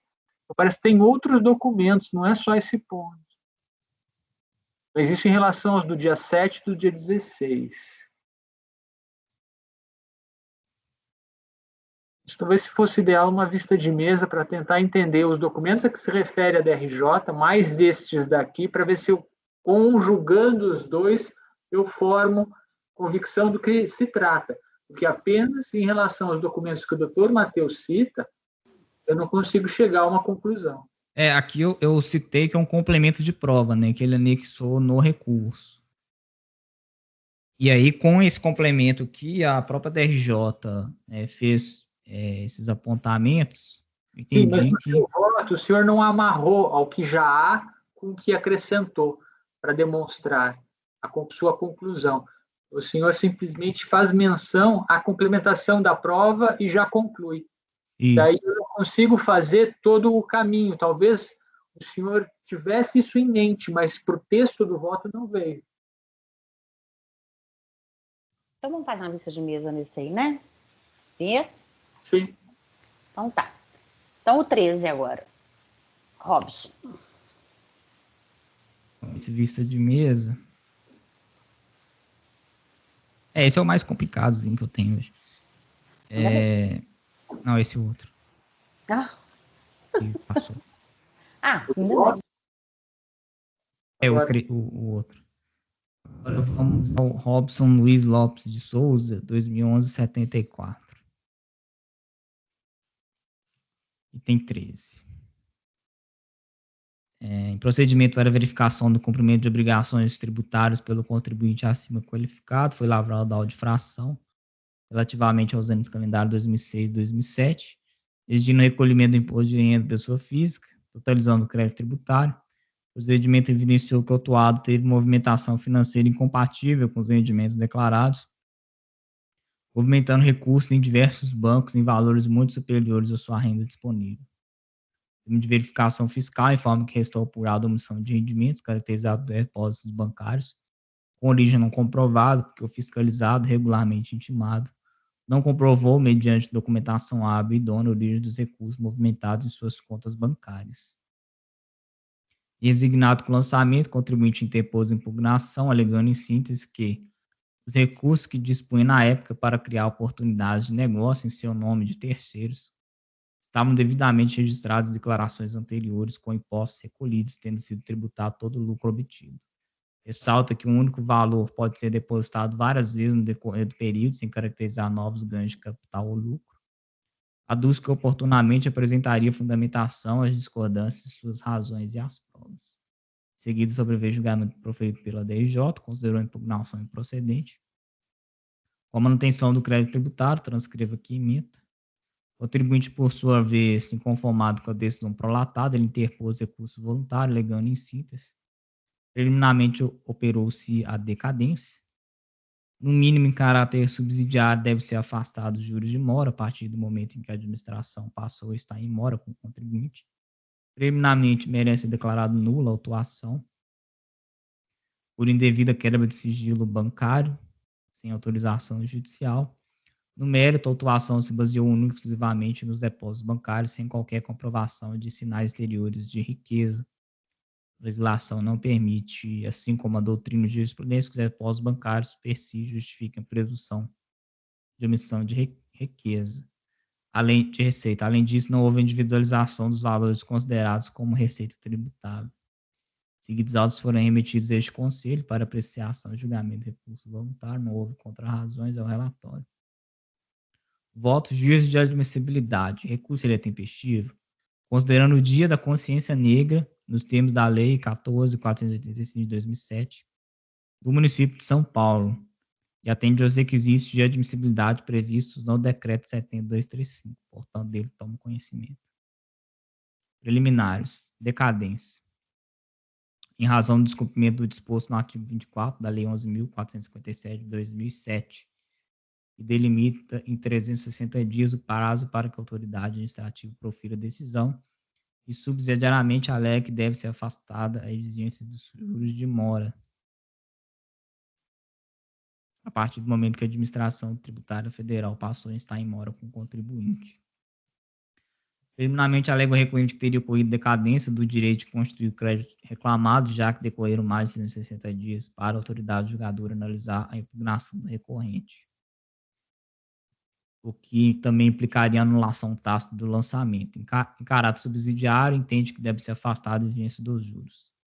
Tendo que não assiste razão, inicialmente cumpre ressaltar que se tratando de imposto de renda, o fato gerador ocorre no dia 31 de dezembro, não havendo que se falar em fato gerador mensal, no capítulo 38. Não há que se falar em decadência, seja pelo artigo 173, inciso 1º, ou artigo 150, parágrafo 4 CTN.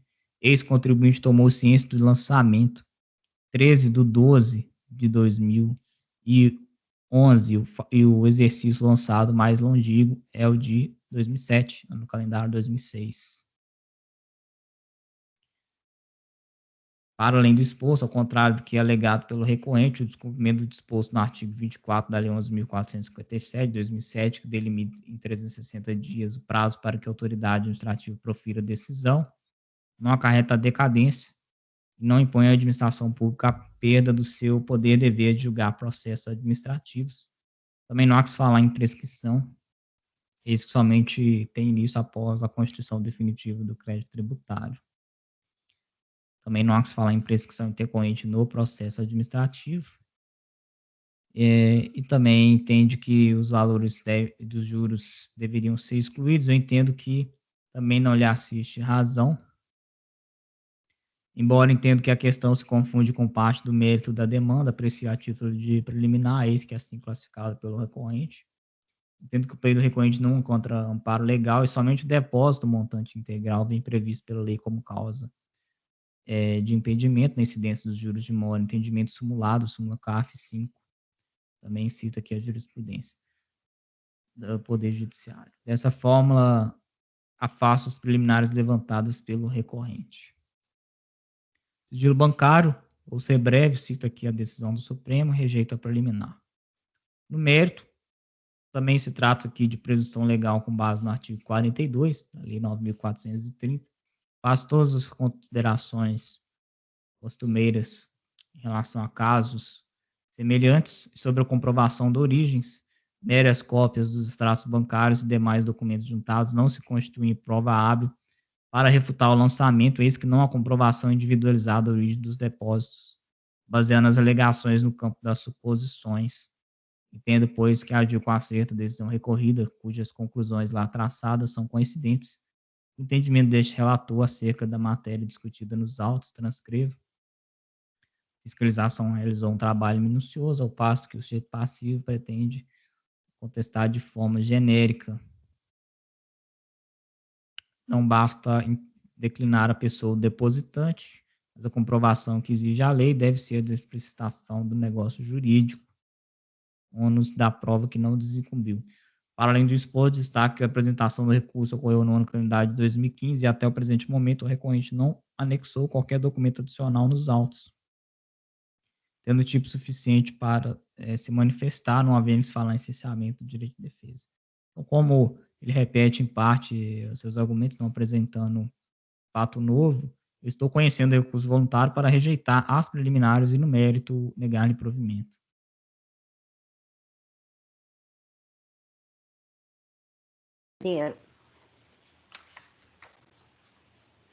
Acompanho o relator. Acompanho. Acompanho. Acompanho. Por unanimidade de votos, rejeitar as preliminares e no mérito negar provimento ao recurso voluntário. Esse é o 13, né? Então, 14, Raide. Sou eu. Deixa eu abrir aqui. 2960, um momentinho.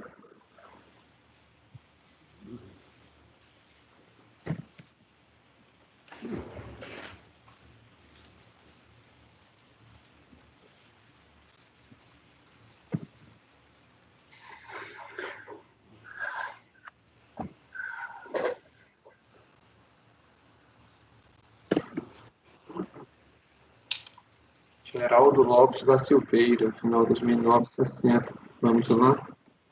É um imposto de renda da pessoa física. Vamos fugir. Agora já mudamos a pauta, o tema, nesse caso específico. A auto de infração foi decorrente da classificação indevida na DIPF em relação aos exercícios 2005 a 2008. Conforme peça inaugural do feito, as folhas aqui mencionadas e demais documentos que instruem o processo. Como é de praxe, transcreva aqui o fato gerador, né, do imposto de renda, conforme está lá descrito na auto-infração.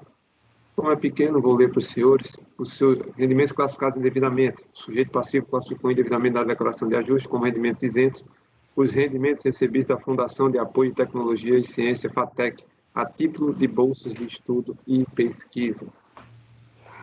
O contribuinte regularmente intimado apresentou a impugnação requerendo decretação da improcedência do feito, por sua vez, a TRJ de Porto Alegre entendeu por bem julgar procedente em parte o lançamento, retificando a base de cálculo referente a 2014 de 20.200 para 18.000, conforme já relatado no primeiro parágrafo.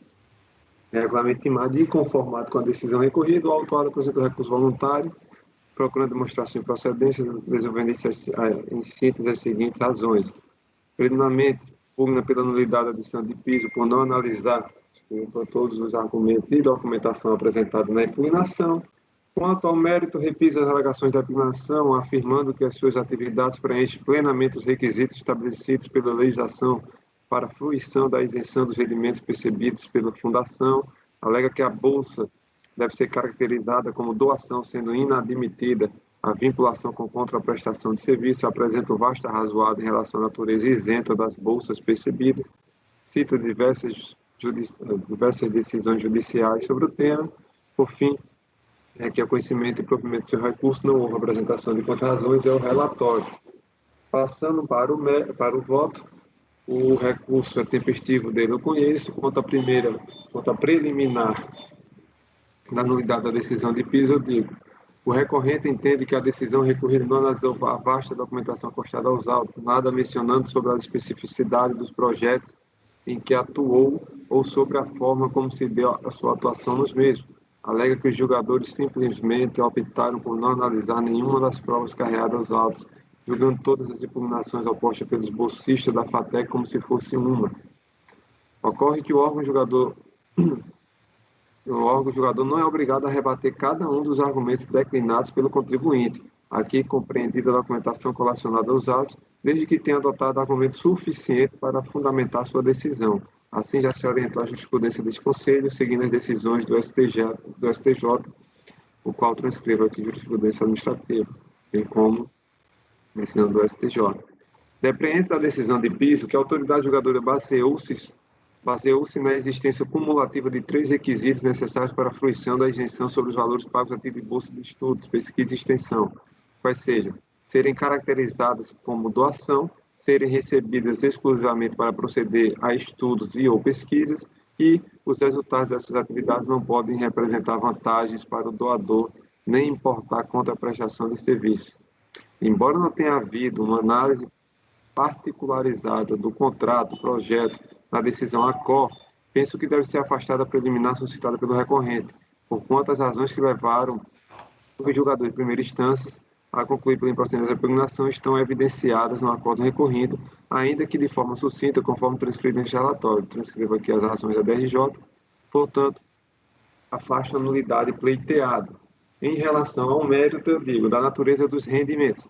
Segundo consta, a fiscalização apurou que o sujeito passivo classificou indevidamente como isento e não tributáveis, na sua declaração de ajuste, os rendimentos recebidos daquela pessoa jurídica, nos termos do relatório da ação fiscal.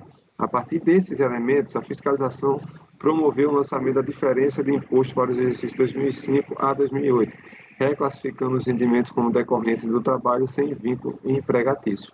A autoridade fiscal pontuou que, para que os valores recebidos a título de bolsa de ensino, pesquisa e extensão sejam considerados isentos, os resultados dos estudos e das pesquisas devem preencher algumas condições cumulativas, entre as quais se sobressai não importar contra a prestação de serviços e não reverter economicamente para o doador ou interposta pessoa o que não se comprovou.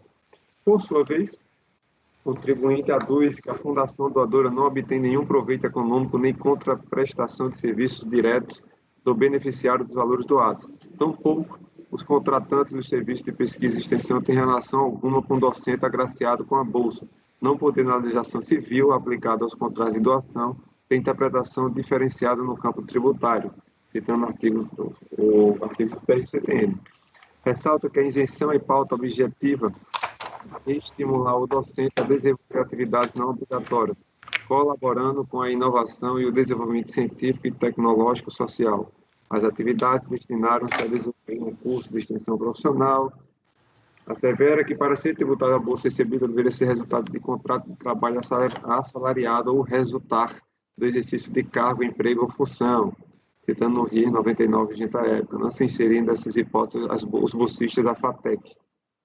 Defende que a suposta irregularidade imputada pela autoridade lançadora não caracteriza inexistindo vínculo jurídico de bolsista com a FATEC, doadora da bolsa.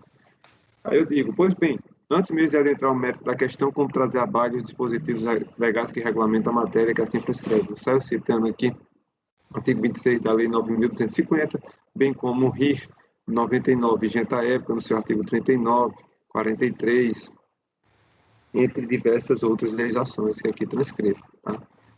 E conforme depreende da leitura da legislação encimada, para que não haja a incidência do imposto de renda na forma pretendida, é necessário o cumprimento dos requisitos nela previstos, ou seja, que o pagamento da bolsa objetive estudos ou pesquisas, cujo resultado da atividade não representa vantagem ao doador, de forma a poder caracterizá-las como doação. Pesquisa científica é uma investigação planejada e desenvolvida a partir de conceitos e técnicas consagrados pela ciência, mesmo que, ao final, conteste sua validade e de acordo com as normas em vigor no país para uma solução de um problema. Ela visa a geração de conhecimento que colabore para a compreensão da realidade ou intervenção sobre ela. Todo estudo deve, portanto, abordar temas e fatores de interesse público. A pesquisa visa sempre que se aprenda alguma coisa, ou seja, visa proporcionar conhecimento sobre algo a alguém. A pesquisa científica visa a produção de conhecimento novo, relevante teoricamente, fidedigno e útil socialmente. Dentre os objetivos de uma pesquisa científica, podemos encontrar a guisa de exemplos, desenvolver novas tecnologias, demonstrar novas aplicações de tecnologias conhecidas, aumentar a generalidade do conhecimento científico, etc. O auditor fiscal tratou de analisar os contratos, convênios e os projetos de que participou o professor universitário, servidor da UFSN aqui recorrente. Assim, tem-se que o Estado do Rio Grande do Sul, através de uma de suas secretarias, em caso concreto, a SEMA, Secretaria Estadual do Meio Ambiente, no interesse de disseminar um projeto com reconhecido benefício social, buscou o conhecimento técnico de uma universidade federal, ou seja, o UFSM, e disponibilizou recursos financeiros para tal. Aí, data vênia, divirge do entendimento da autoridade fiscal quando concluiu que se trata de uma prestação de serviço da UFSN por intermédio da FATEC, a SEMA. Difícil entender, no caso, uma universidade federal prestando serviço como contratado de uma secretaria estadual. Entes públicos firmam convênios ou parceria para a prestação de serviços públicos.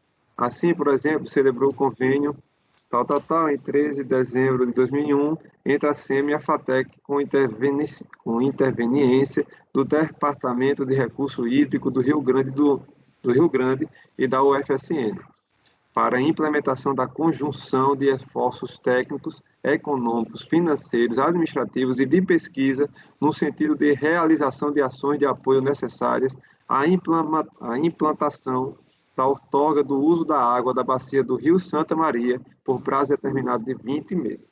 É isso, inclusive, que se extrai do plano de trabalho sob o título Desenvolvimento de Ações para a Implantação de Outorga da Bacia do Rio Santa Maria, constante das folhas 31 e seguintes.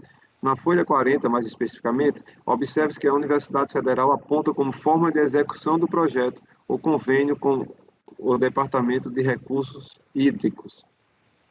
No mesmo molde, podemos citar também o convênio número 005/2004, as folhas 41 e seguintes, bem como seu plano de trabalho na folha 47. Observe que o julgador de primeira instância, ao fundamentar seu entendimento, foi mais além e identificou uma prestação de serviço da FATEC para o UFSM. Eu cito aqui doutrina em relação ao contrato administrativo e tal, e digo, volto a dizer, desta feita, o acordo de vontades encontrado nos convênios é marcado pela cooperação ou mútua colaboração, diferentemente do acordo travado nos contratos, em que se espera a entrega ou prestação de um produto em troca de remuneração. No convênio, o objeto pretendido interessa a todos os envolvidos. Assim, não vejo que a universidade, ao distribuir bolsas através da FATEC, objetivava vantagem econômica com o projeto, ainda que em um deles esteja previsto que eventuais saldos remanescentes serão recolhidos à conta única UFSM e que, ao término do prazo de execução, a totalidade dos bens disponíveis deverão ser incorporados ao patrimônio da UFSM. Em primeiro lugar, porque fala em eventuais saldos, ou seja, não são pactuadas previamente vantagens financeiras. E em segundo, porque a cláusula dos bens me parece uma generalidade, já que neste projeto específico não se prevê como meta a produção de bens, e se houver, serão acessórios à causa principal. Por isso, entendo que a distribuição de bolsa com recursos provenientes do Estado pela UFSM a um participante do projeto através de uma de suas fundações, neste caso, não representa vantagem econômica para o doador. Já no que diz respeito a uma eventual contraprestação de serviço, merece razão o recorrente quando diz que, em qualquer caso, a pesquisa ou a extensão sempre trará em seu bojo a realização de algum serviço.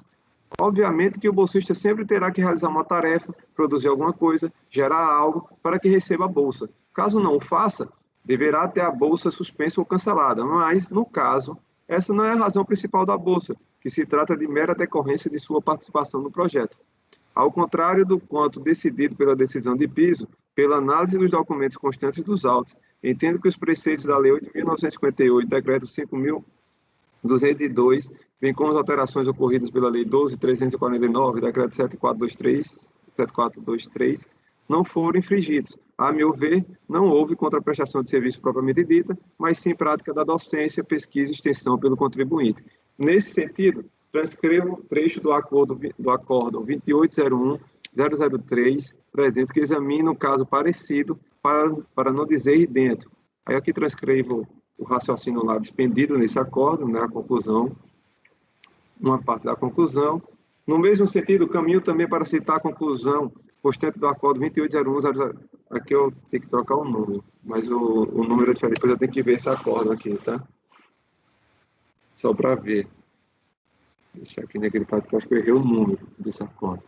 Não sendo bastante, também vale citar parte do voto vencido, deixo claro aqui, que foi voto vencido no acordo da turma da Câmara Superior, da segunda sessão, 92.02.007.078, que examinou o tema, né, os mesmos fatos, questão da bolsa dada pela UFSM, através de alguma fundação. E, ademais, eu digo, este relator já se posicionou quanto ao tema no acordo 24.01.006.052, que, apesar de versar sobre a incidência de contribuição previdenciária, o plano de fundo e a conclusão se amolda perfeitamente ao caso concreto. Naquela oportunidade, cheguei à seguinte conclusão, também transcrevo a minha conclusão levada a efeito num processo da própria UFSM, se eu não estou enganado, que versava sobre contribuição previdenciária sobre as bolsas de ensino e pesquisa. Portanto, divido do entendimento da autoridade lançadora e julgadora de primeira instância em relação a este caso específico, que se trata da extensão e pesquisa de um projeto levado adiante por convênio entre entes públicos através de aparato universitário com finalidades públicas e vantagens coletivas, onde houve doação de bolsas de ensino, pesquisa e extensão, nos termos da Lei 8958, que não se caracterizam por contraprestação de serviço nem por vantagem econômica para o doador. Portanto, concluo no sentido de conhecer do recurso voluntário para rejeitar a preliminar e no mérito dar-lhe provimento.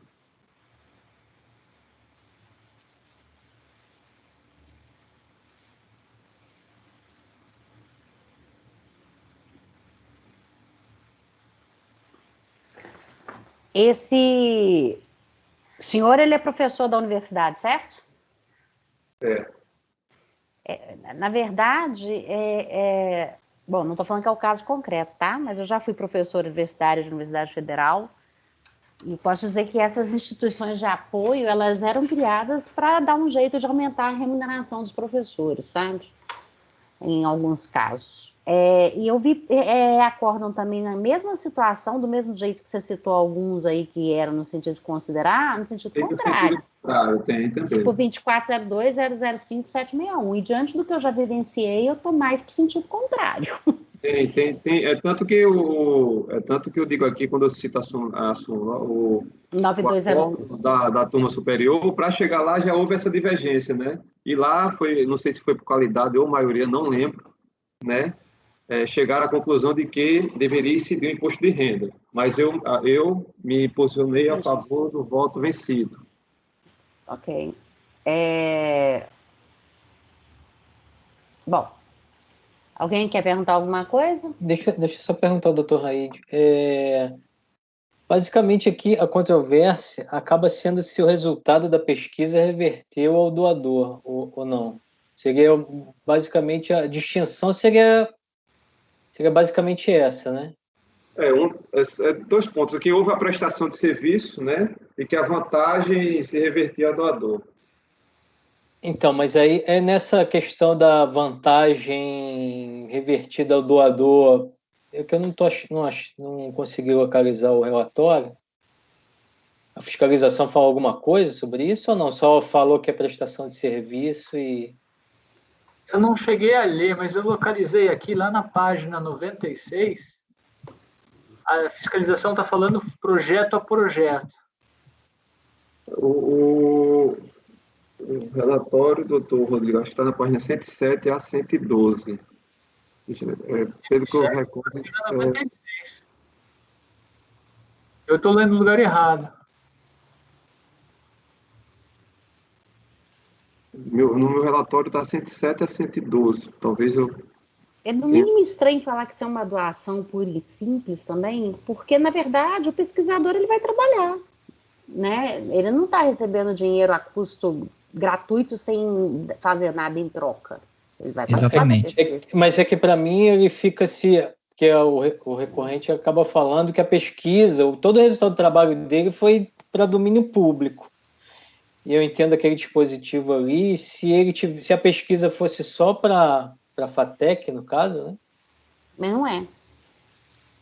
Então, se é para todo mundo, aí enquadraria na bolsa.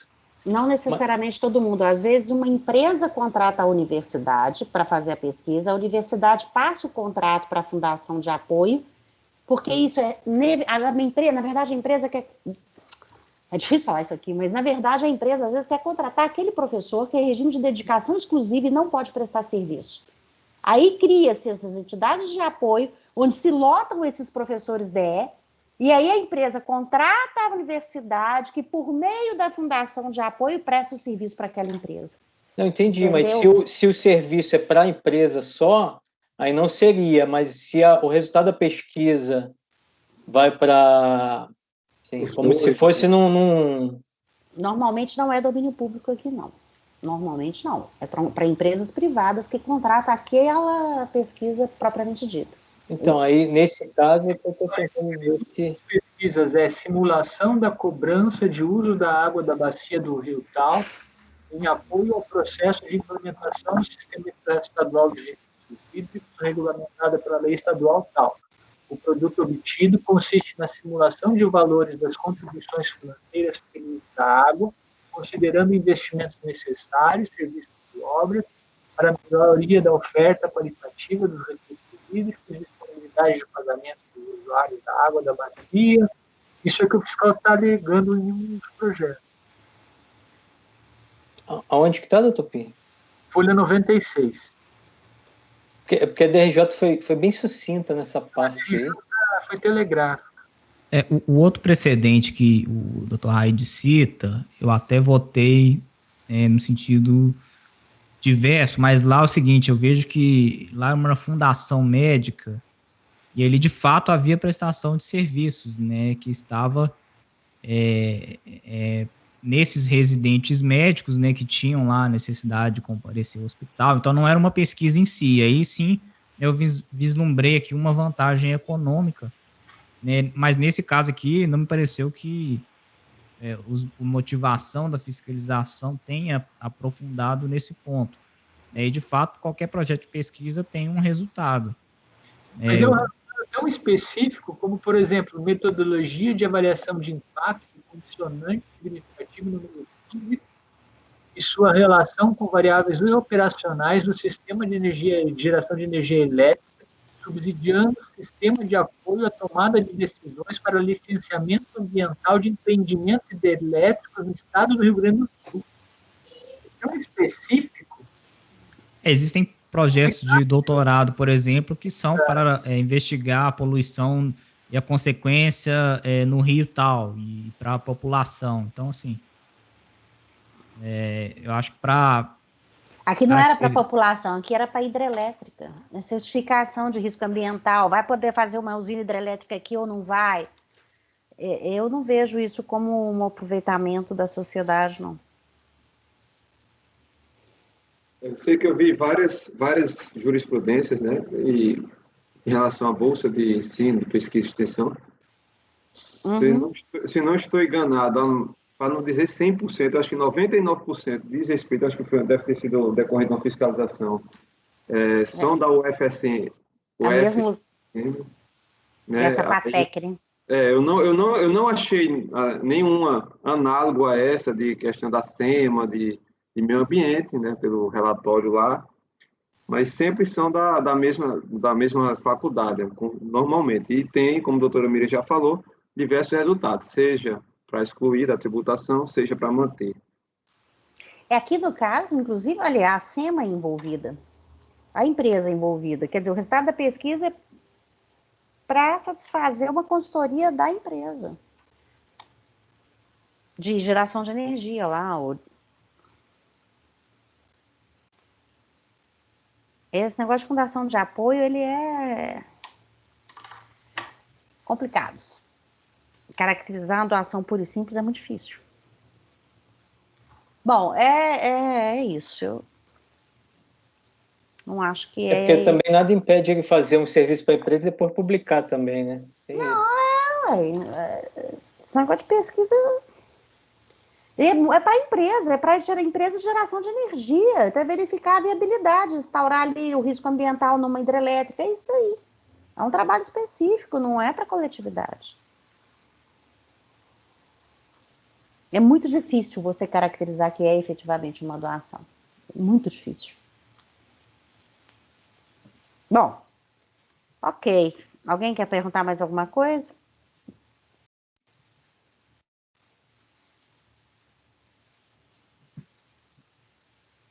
Eu estou terminando de ver aqui o relatório fiscal.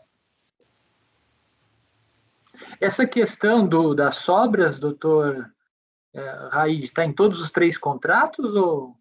Não, pelo que eu lembro, não, doutor Pinheiro. Faz tempo que eu fiz esse processo, eu teria que dar uma olhada no processo, mas pelo que eu lembro, não. Do saldo eu não localizei no relatório. Eu cheguei ali até o final também.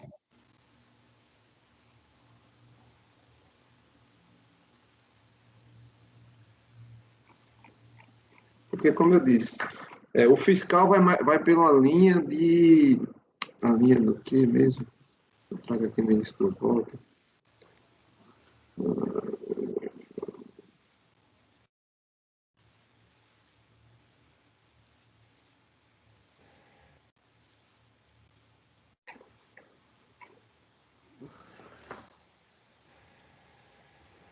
Acho que a linha dele é de beneficiar economicamente, né, a empresa.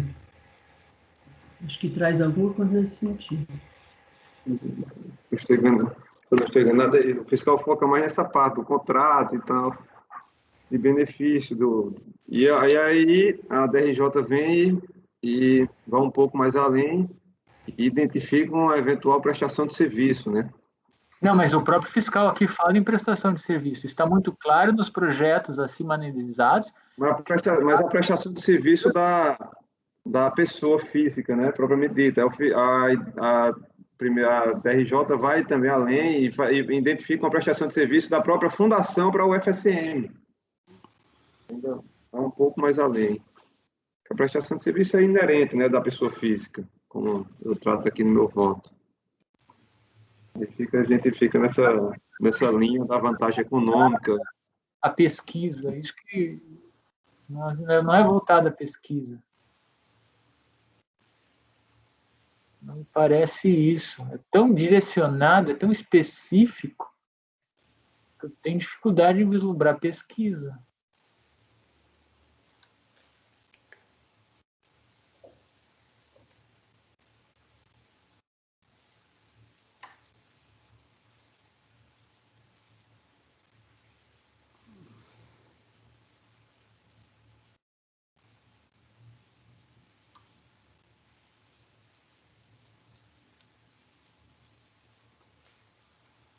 A infraestrutura é da universidade, né? A infraestrutura. Olha, a pesquisa é feita entre as FATECs e a FAE relativamente à prestação de serviços pelas FATECs cientes apresentavam os itens denominados plano de aplicação de recursos, previsão de remuneração da FATEC sob o título taxa de administração, que varia entre 3% a 8% sobre o custo total dos projetos, bem como remuneração ao UFS pela utilização da infraestrutura, mediante taxa de 1% sobre o custo total dos projetos. Então, em todos os contratos, doutor Raíde, aparentemente. Então, tem a remuneração da universidade. Não tem como falar que é uma doação pura sem contrapartida. Não tem jeito. Pagamento de taxa de administração é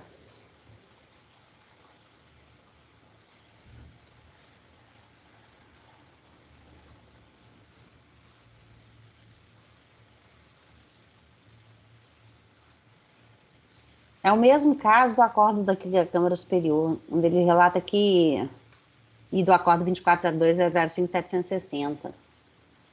Da Câmara Superior relata que as bolsas pagas ao contribuinte decorrer de participação em projetos envolvidos a partir de contratos firmados entre a universidade e a FATEC, cujos recursos foram obtidos junto a pessoas físicas ou jurídicas para o desenvolvimento de projetos voltados ao interesse de tais pessoas. Está claro aí que o interesse é da SEMA. Sim.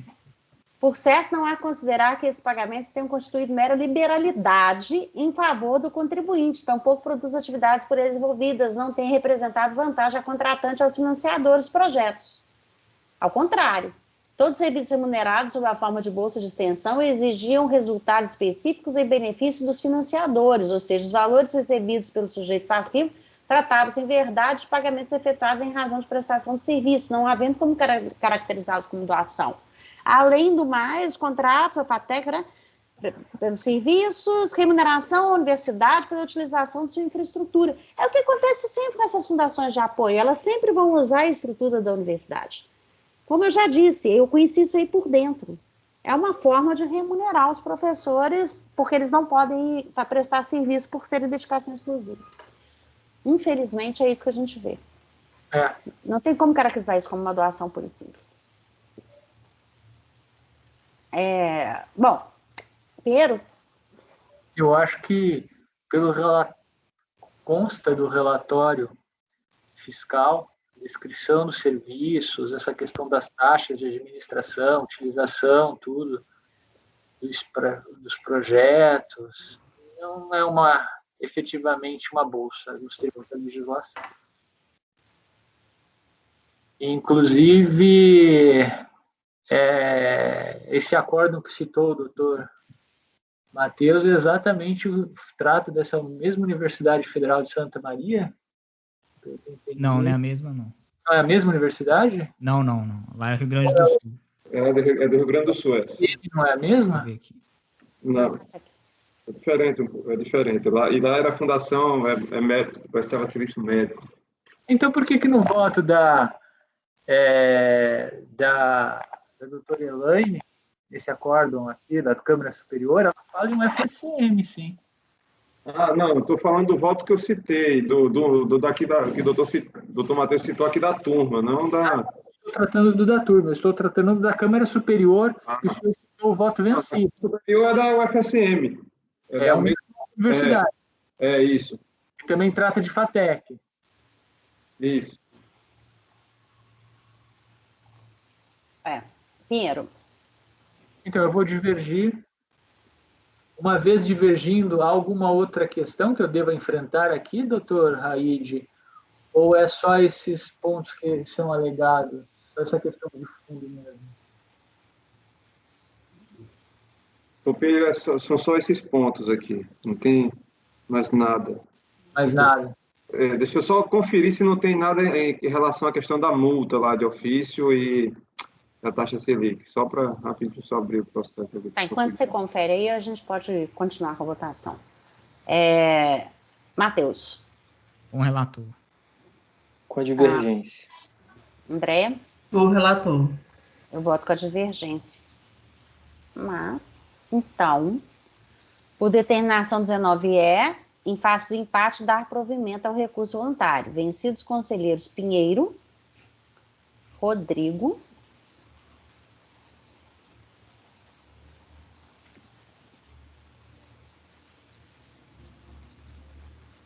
nem precisa, Pinheiro, Rodrigo e Miriam.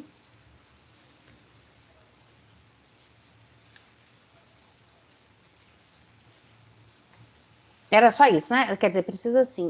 O resto é só multa e juros, né? Que negavam provimento. Tem que confirmar, mas aí fica indiferente, né? Porque foi a... Não, para você sim, mas é porque a gente poderia dar provimento parcial. Ah, não, mas não tem mais nada, não. Não tem mais nada mesmo? O senhor conseguiu? Não deu tempo de abrir ainda, doutor Pinheiro. Deixa eu só... Eu também não consegui abrir. Parece que não. Não sei porque esse processo é tão devagar. Pelo que eu trago no meu relatório, não há. Ele se enfrenta justamente a natureza. É isento, então não traz mais nada. Conseguindo, ver se eu consigo abrir aqui. Eu não estou conseguindo abrir. Eu acho que não, em face dos demais também da mesma... Os que eu andei pesquisando aqui. Apesar de ser outra pessoa, né? Mas parece que foi tudo na mesma linha.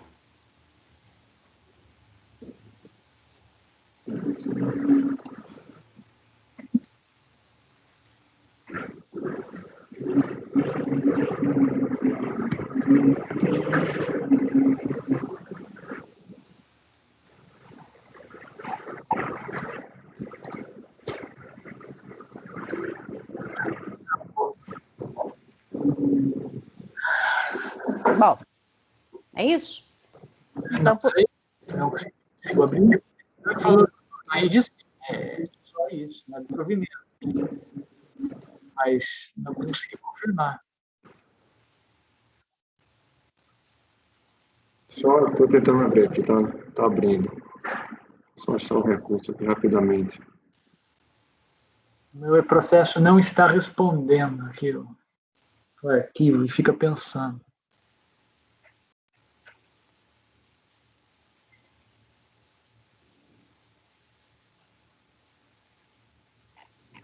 É só isso, ele não questiona multa, nem taxa Selic, nem nada. É só a natureza da verba mesmo. Eu acabei de abrir aqui o recurso e vi. Tá. O ponto é só esse.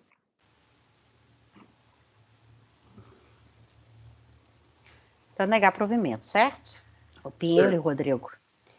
Então, por determinação 19E, acrescido por 28, em face do empate no julgamento, dar provimento ao recurso voluntário, vencidos os conselheiros Pinheiro, Rodrigo e Miriam, que lhe negavam provimento.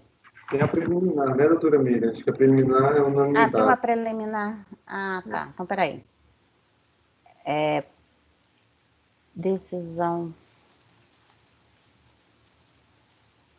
Acordam os membros do colegiado, por unanimidade de votos,